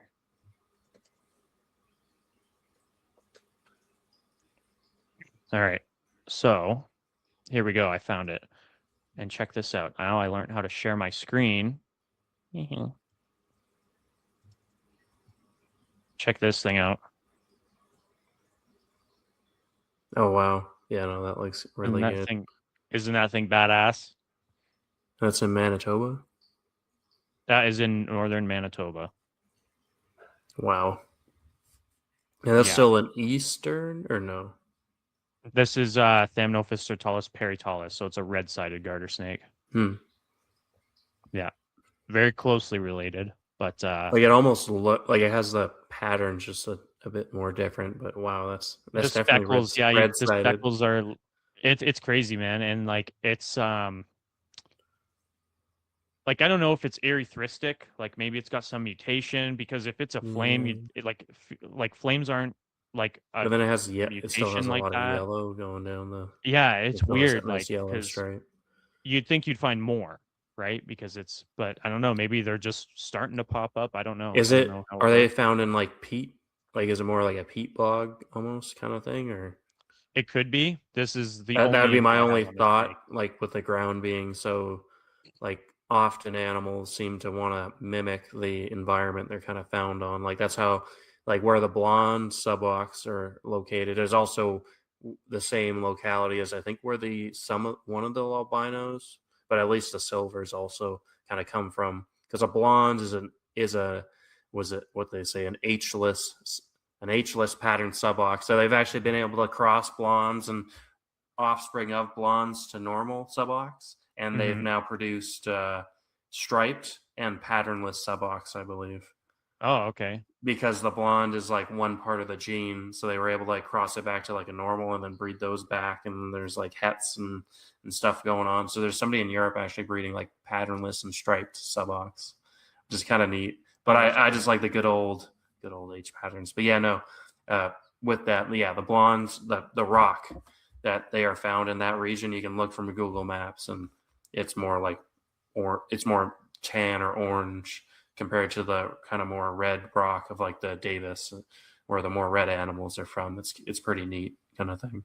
Yeah, it's cool how all that stuff works. And then if you take the flame, like if you breed a flame to a normal looking Eastern, you're gonna get flames, you're gonna get normals, and you're gonna get everything in between. Like you're just gonna get from one side to the other. You're gonna get all this crazy shit.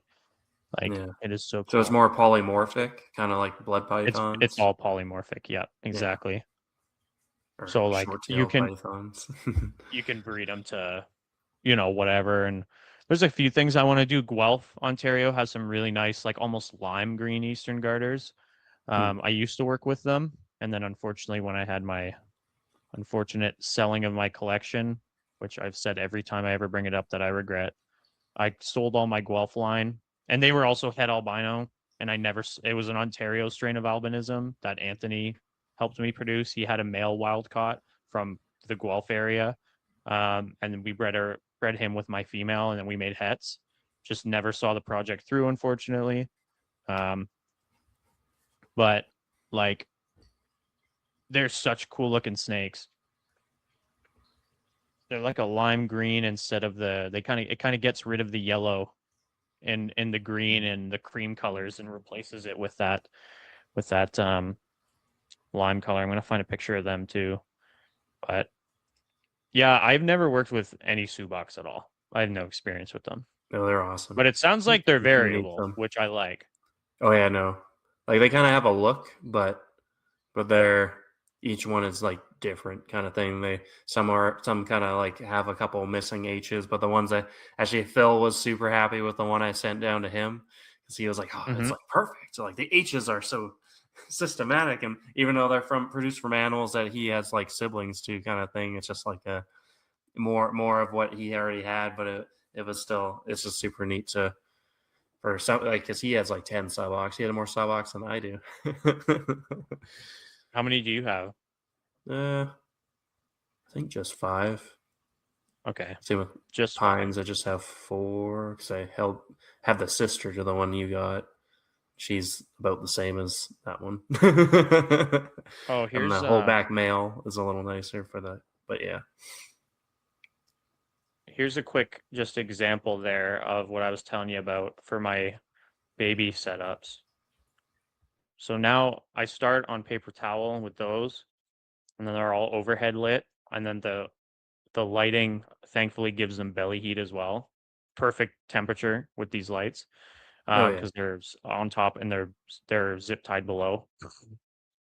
And then once they get a certain age and they're all eating properly, I'll move them to substrates. Right now, I'm exploring with substrates. I'm never happy with substrate. Like, I don't know how you are with that kind of thing. Sometimes paper towel is kind of like worst case. Yeah. You throw it out and put in some new stuff, right? You just got to be more on top of it, like daily looking through, kind of thing. Yeah, like that's generally how I find I am right with my stuff is like I always like to do something. Like that's why I give myself too many projects. Usually, is I just like to keep puttering at stuff like. It's like, oh, I just make it like with the baby newts. It's okay. Gotta check them every day. Check for eggs every day, and then I'm doing the brine shrimp daily kind of thing. So it's all kind of staying connected to it. Yeah, I find like I'll use Aspen. I fucking hate Aspen. I hate the way it looks, but it's so easy and it's cheap. And then I use Cypress. I like Cypress so far. It's one of my favorites.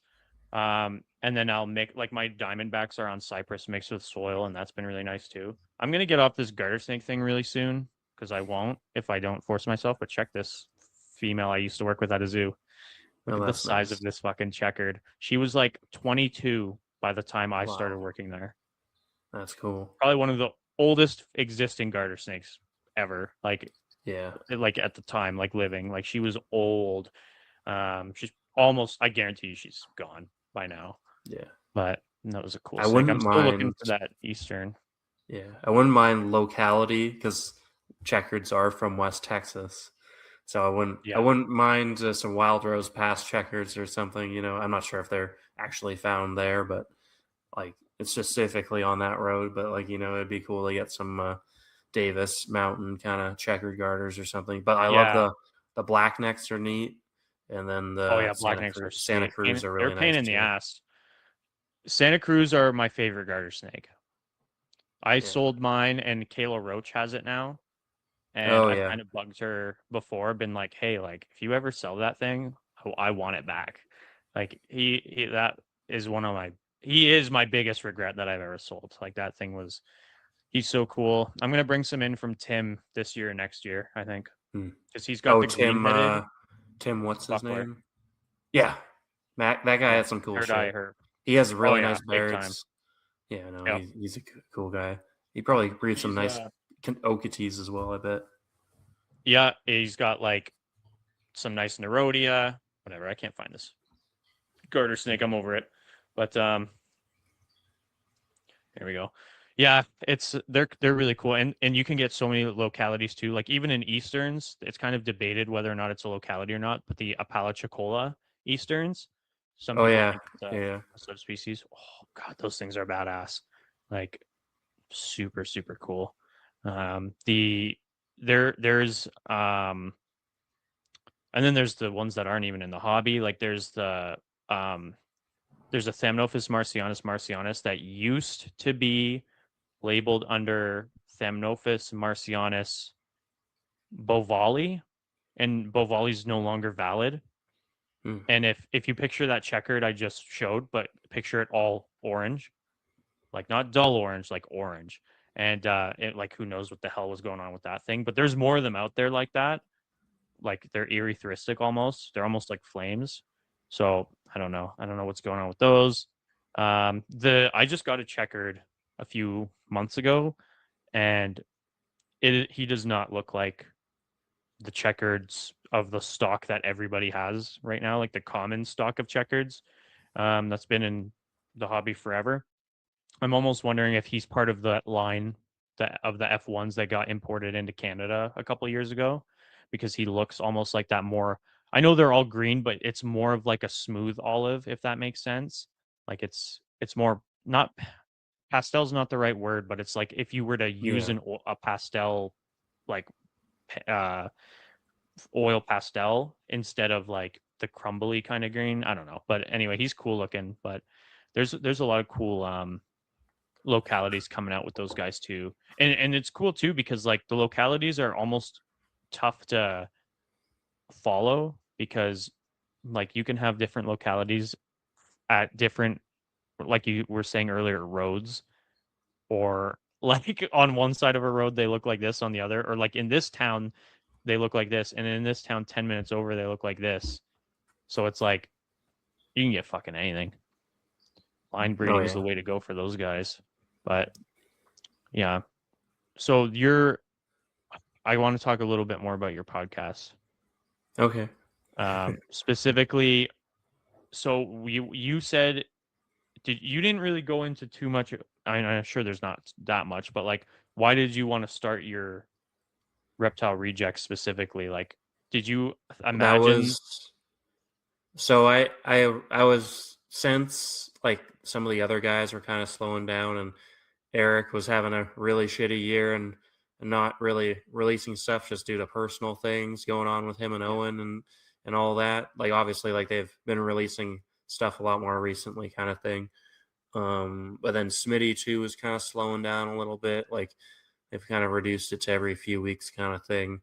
So I felt like there was, like, we're kind of missing, like, I was missing that, like obviously, like, there was a couple, like Adam still doing 1 or 2 shows a week kind of thing. Those are always great to listen. Adam's a great host. Kind of that expert in the idiot way that he does it is like fantastic, because he just asks like tons of good questions, kind of offhand questions too, and like he just lets the conversation kind of roll and brings on pretty good guests for the most part.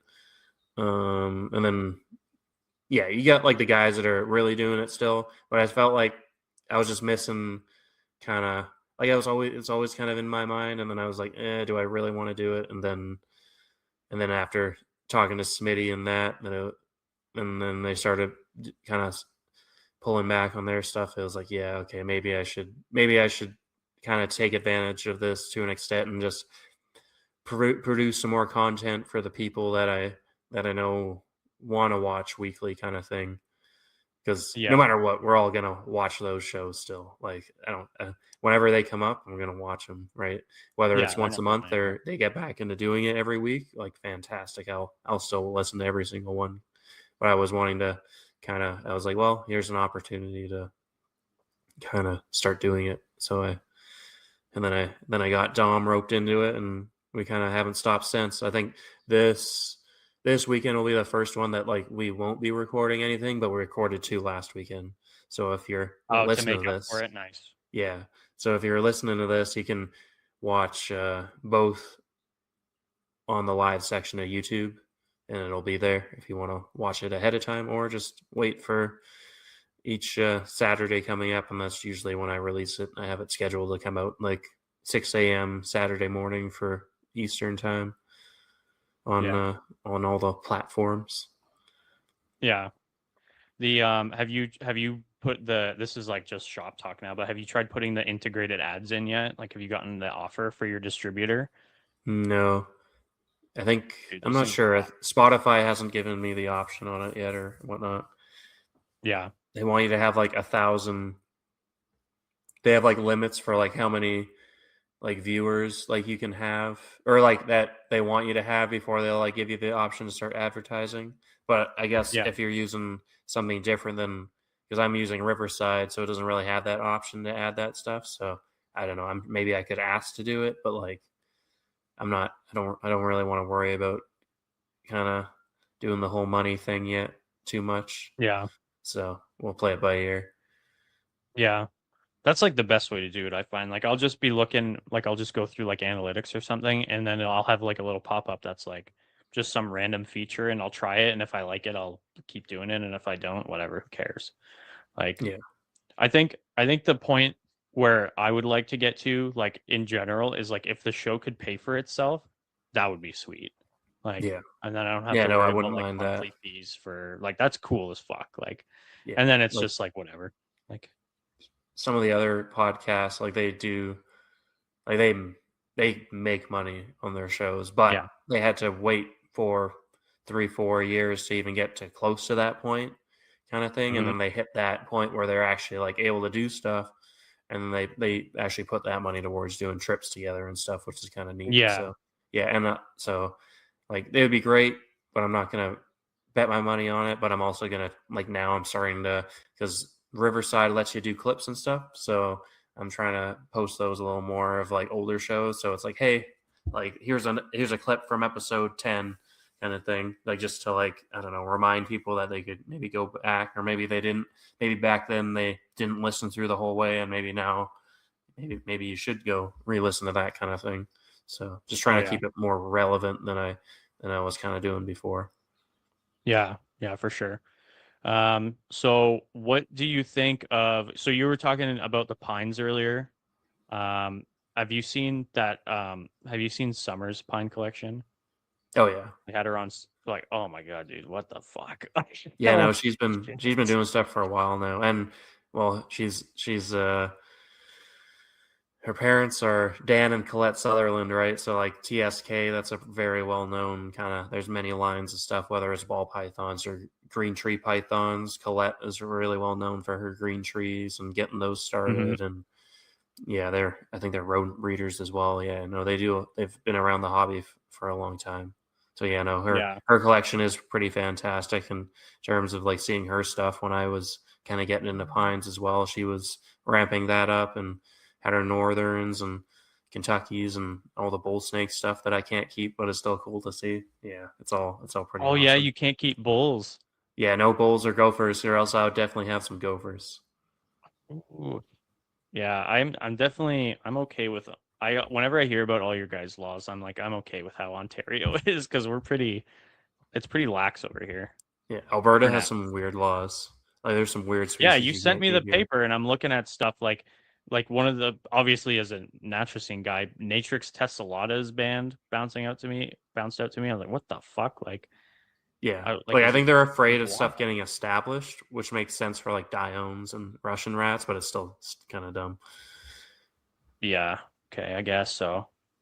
Yeah, but then like some stuff's, I mean, they are like they are really like adaptable, so I guess I get it. But like, why not all the other Natrix? But then they got Spilotes on there for some reason. I think it might be because they're rear fanged, but it also might be because they wanted to put some stuff on there that's like a wild caught kind of thing that doesn't do well. But I'm not sure, because they put all Gonios on there, which is really dumb.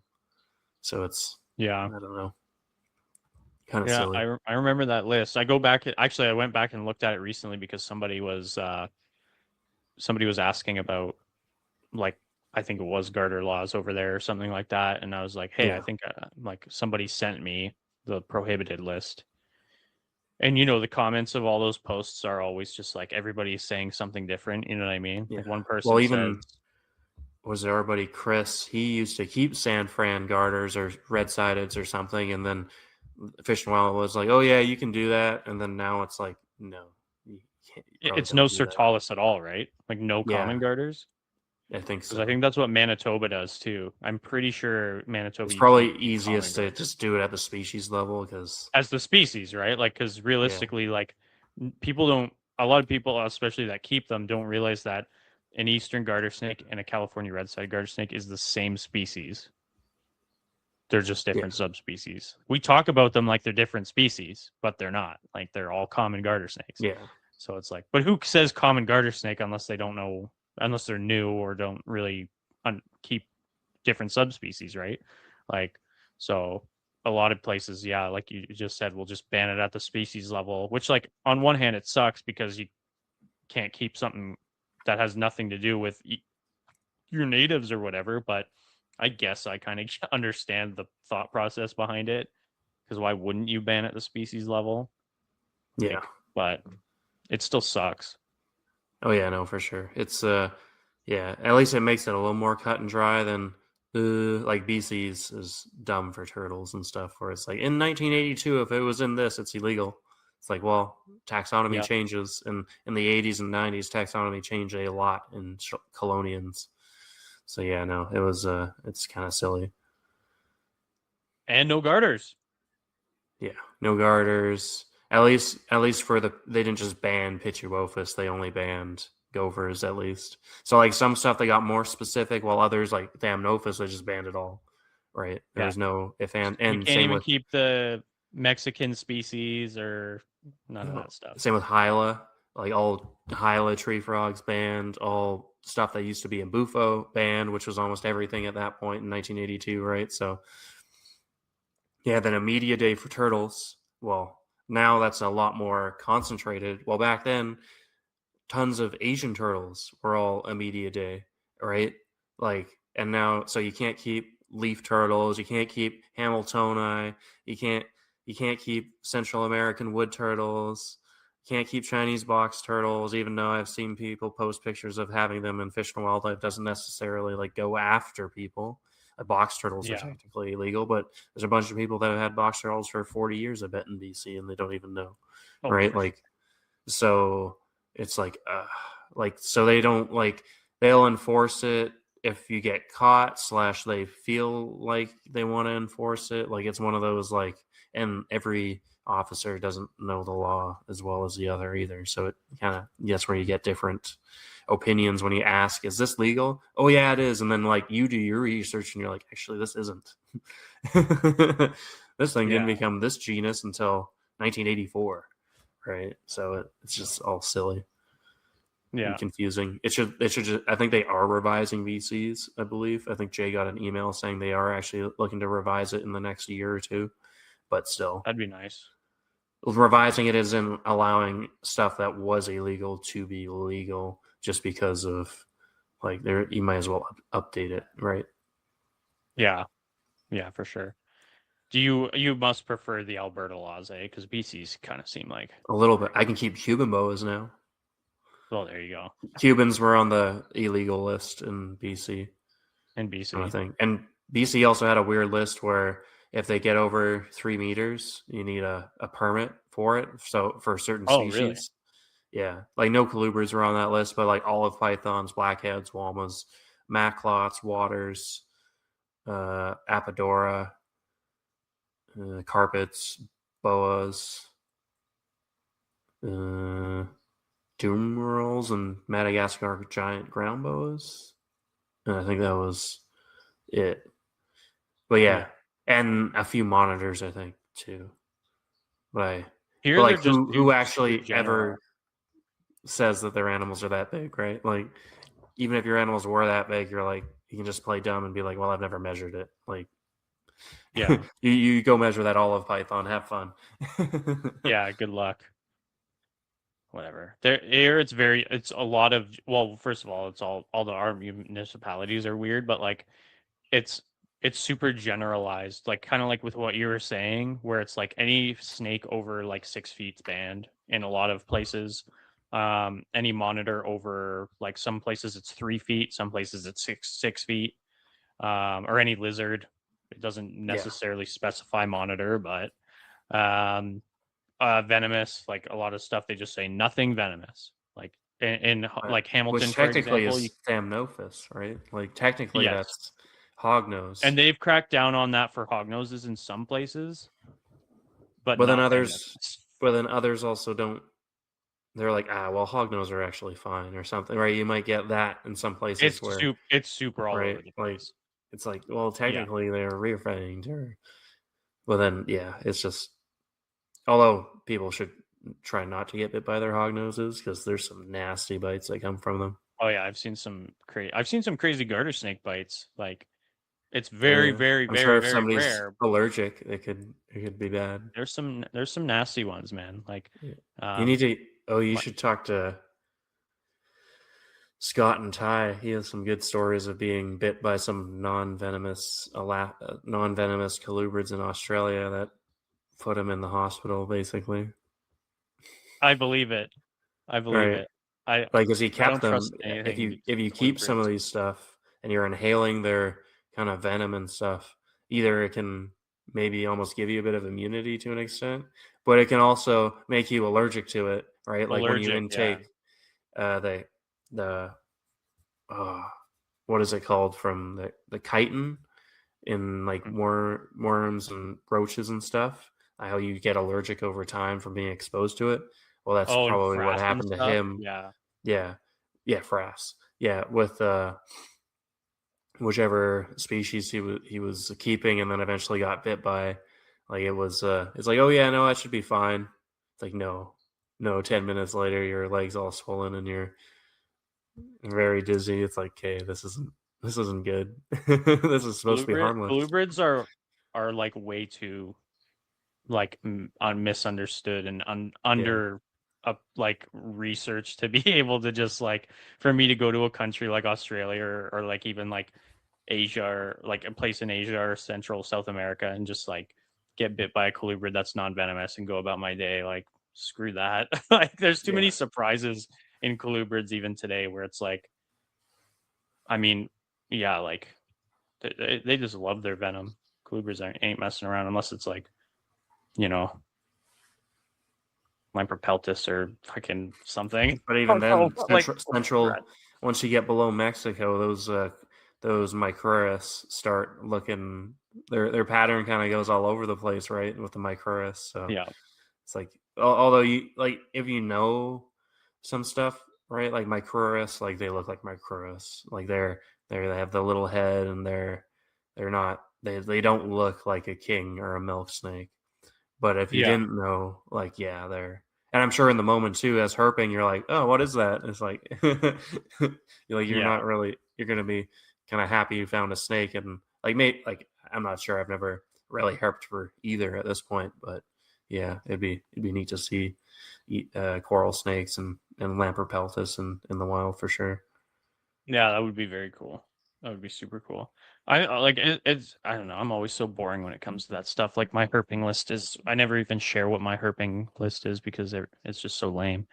It's just all like garters and waters and queen snakes and those would be cool. I like my Steraria, like even they like Steraria are rear fang venomous and they're this fucking big. Yeah, mud snakes are cool. Yeah. And rainbow snakes. I'm like the world's worst herper, so I just unless I'm going with people, I just road cruise because I'm just so bad at it. Like I was able to find spots in that when I lived down south, and then I moved up here, and like where garter snakes don't want to live is where they're living, and where they're supposed to be, they're not here. Like when you compare the easterns here to down south, like it's just weird. Like I'm finding them in acidic like spruce forests and stuff, which is like supposed to be a no-no, and then but here they are, like, and I'm like, you know what, whatever, I'm just gonna road cruise on like farmland and stuff, and that seems to do pretty well. But like I've put boards out, I like last year I got like one fucking snake under a board. Like I just did terrible. Oh yeah, no, I'm not sure. Herping here, I think you can herp them up a bit more than BC. Like BC garters, you just have to walk up and down the rivers going from the ocean kind of thing, and there's garters everywhere. Yeah. It's so easy. Badass. And then I got a before you go on, I got a message from Brennick says I forgot to ask him how warming up his rodents up on the popcorn setting worked out. Oh, that was a good one. Hey, that was Dom. That's a treat for people who listen to that. Got to listen to the Tony Hurt show to hear the full conversation. That was a fun show. Exactly. Okay, so we're gonna get out of here pretty soon, but before we do that, I want to know like, what animals do you want to work with that you don't yet? Like, do you have a list of like things? You probably have a big fucking list, but do you Oh have like yeah, a top I few like that way are too like? much shit. Yeah, I know, dude. I feel that. Do you have like a top 5 or something that you could give us? Doesn't have to be exact, but like the big hitters of like what you want to be working with in like maybe like the next 5-10 years. Preferably 5 would be nice, right? But Yeah. That just and like if you makes me can't think think on of what I. 5, I'll take a less number. That's fine, but just try and seem professional after my awesome game show. Yeah. Well, I guess I can. It's not a for sure list that I have to do it, but probably like Cuban boas would be on there. Um, Good one. I'm gonna Probably rate your ones. Okay, Cuban Tanzania, boa, I give an 8 out of 10. 8.5 out of 10. What was the second one you said? Sanzinia, the Madagascar tree boas. Those would be neat. A 6. 6 out of 10. uh, Actually, I wouldn't mind working with loggerhead musk turtles. Those would be Okay. cool. I'm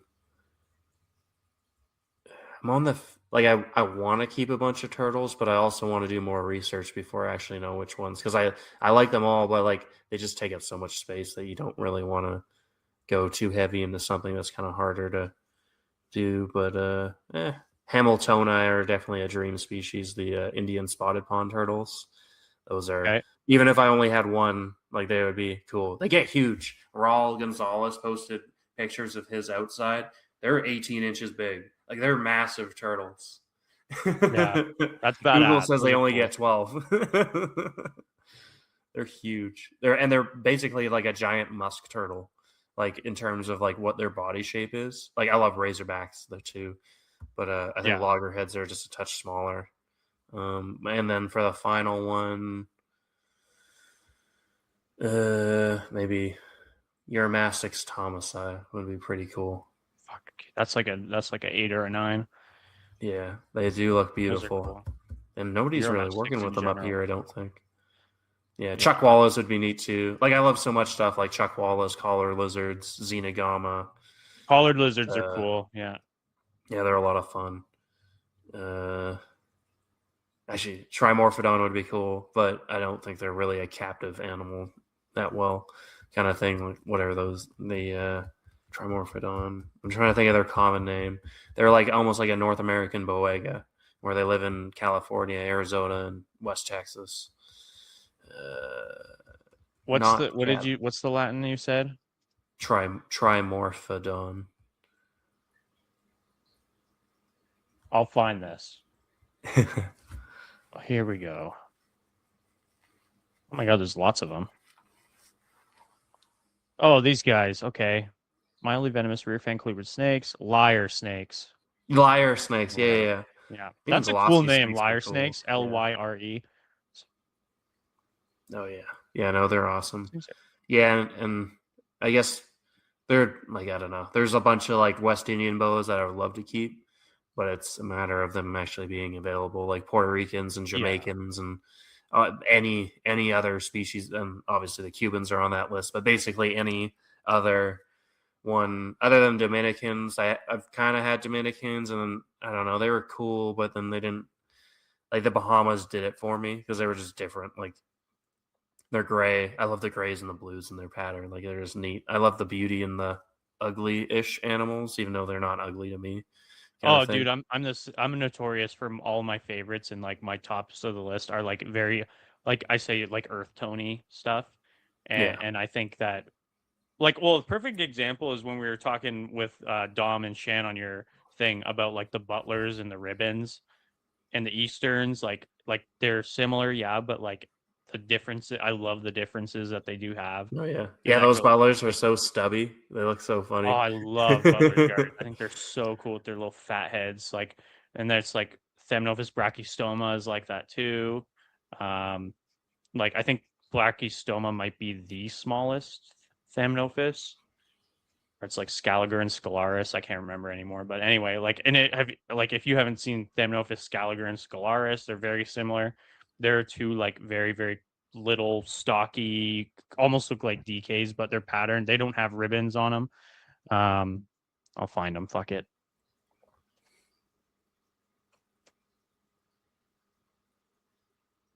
I almost got a pair of these from a guy named Zhao in the Philippines, and it was right around when I was getting out of the hobby, unfortunately.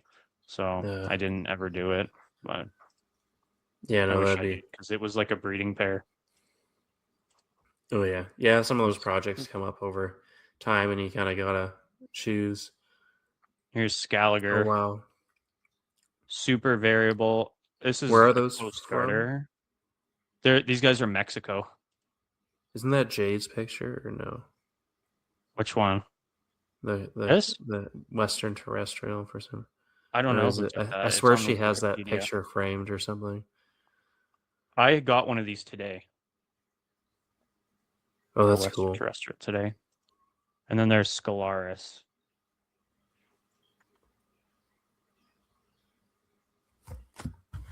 Frank Twos is working with these guys, I'm pretty sure. See, they're very similar. These guys are more variable. You can get them in reds. You can get them in this, greens, earth tones. Like, come on. These things are fucking cool. And they stay tiny. Like, look at that neonate. How tiny that Oh thing is. wow, those are some funky patterns going on. Yeah, they're different, man. They're very different. Huh, those are neat. Cool snakes. I'll have to put pictures of them in for the. Well, I guess the pictures are right here. This is gonna save, but yeah, they're cool, man. Like they're up on my list, and they're. Oh, here, this is what I was telling you about. This is supposedly Thamnophis marcianus bovali, but it's dropped the bovali. It's no longer a valid. That looks so this is different. now Thamnophis marcianus. That almost has like diamondback. Yep. There's Like that, no fucking way it's marcianus. There's no way. That is something else. Just It's something physiologically. else. Why is there a ladder snake there? I don't know, dude. Ladder snake. They're just throwing random shit out at me now. Those are cool. The European Pituovis, basically.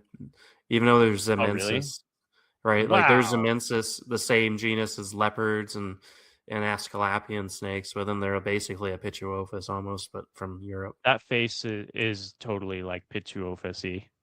Oh yeah, then they act like them kind of too, because they go into Spain, France, and around there kind of thing.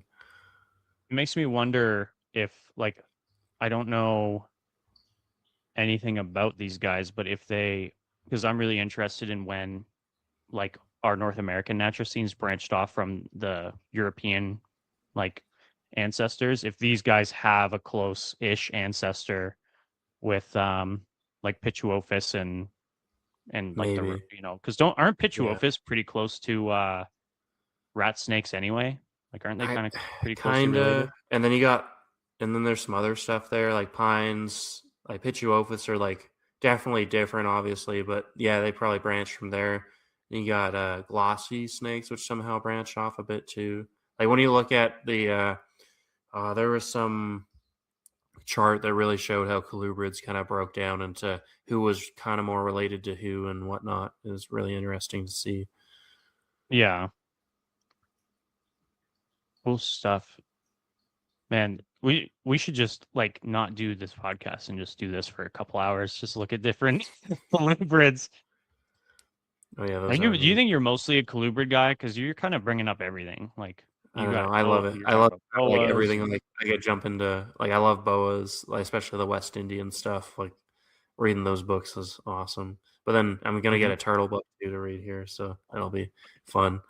I got Anthony, since we had Anthony on, I was like, yeah, I'm gonna get Craig's book, and then I'm like, actually, I should get this book too. So I did that. I gotta do that too, but I need money first. Yeah. Jesus, this DP is really doing a number on me. There you go. There's another. No rye mixed in with that. No rye. I'm not fucking 80 years old. Yeah. Is that your drink of choice? Do you drink rye? Well, when I'm with the boys, I'll just go with the rum. But oh yeah, classic. I'll rum gives me rye. bad heartburn now. Yeah. which is depressing because I love rum. This actually, I used to have a bottle of rum down here. That's like my main rum, but I must have drank it all. Bamboo rum all day. Is that Lil Wayne's? No, it's like the banana flavored rum. Okay, so mine it's is like really good. It's like expensive, but it's really, really good. Oh, Lambs. Yeah, that's like the classic rum.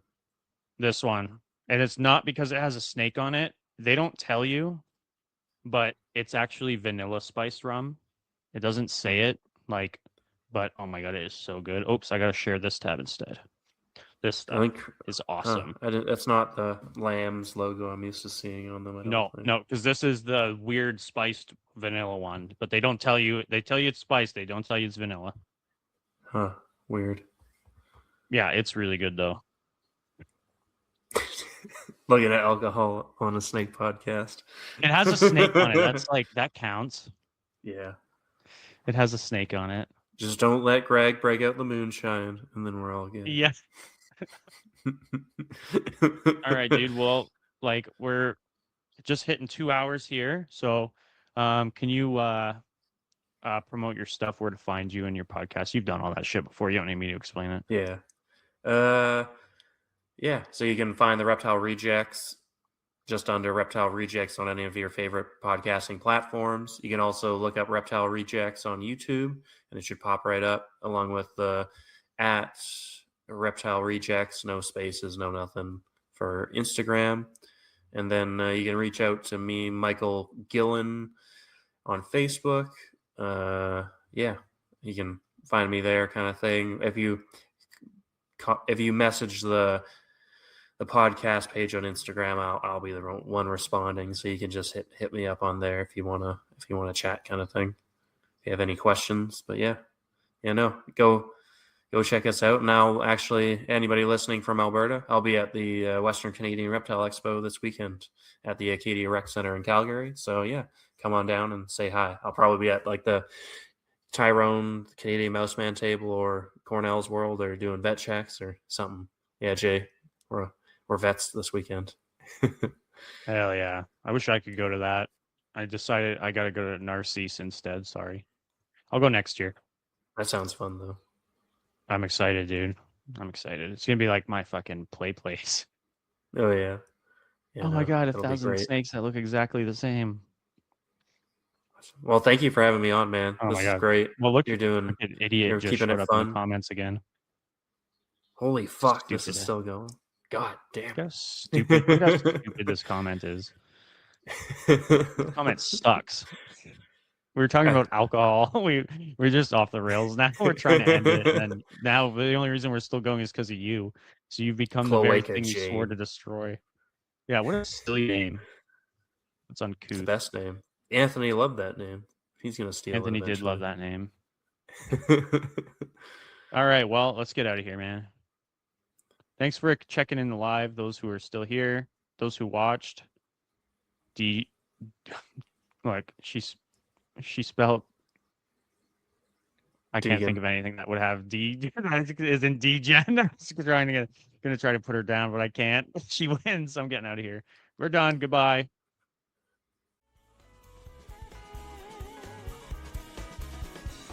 Thank you for tuning in to Creature Crossing. Please check the description for social media links, Patreon, and more. Feel free to subscribe and leave us a review.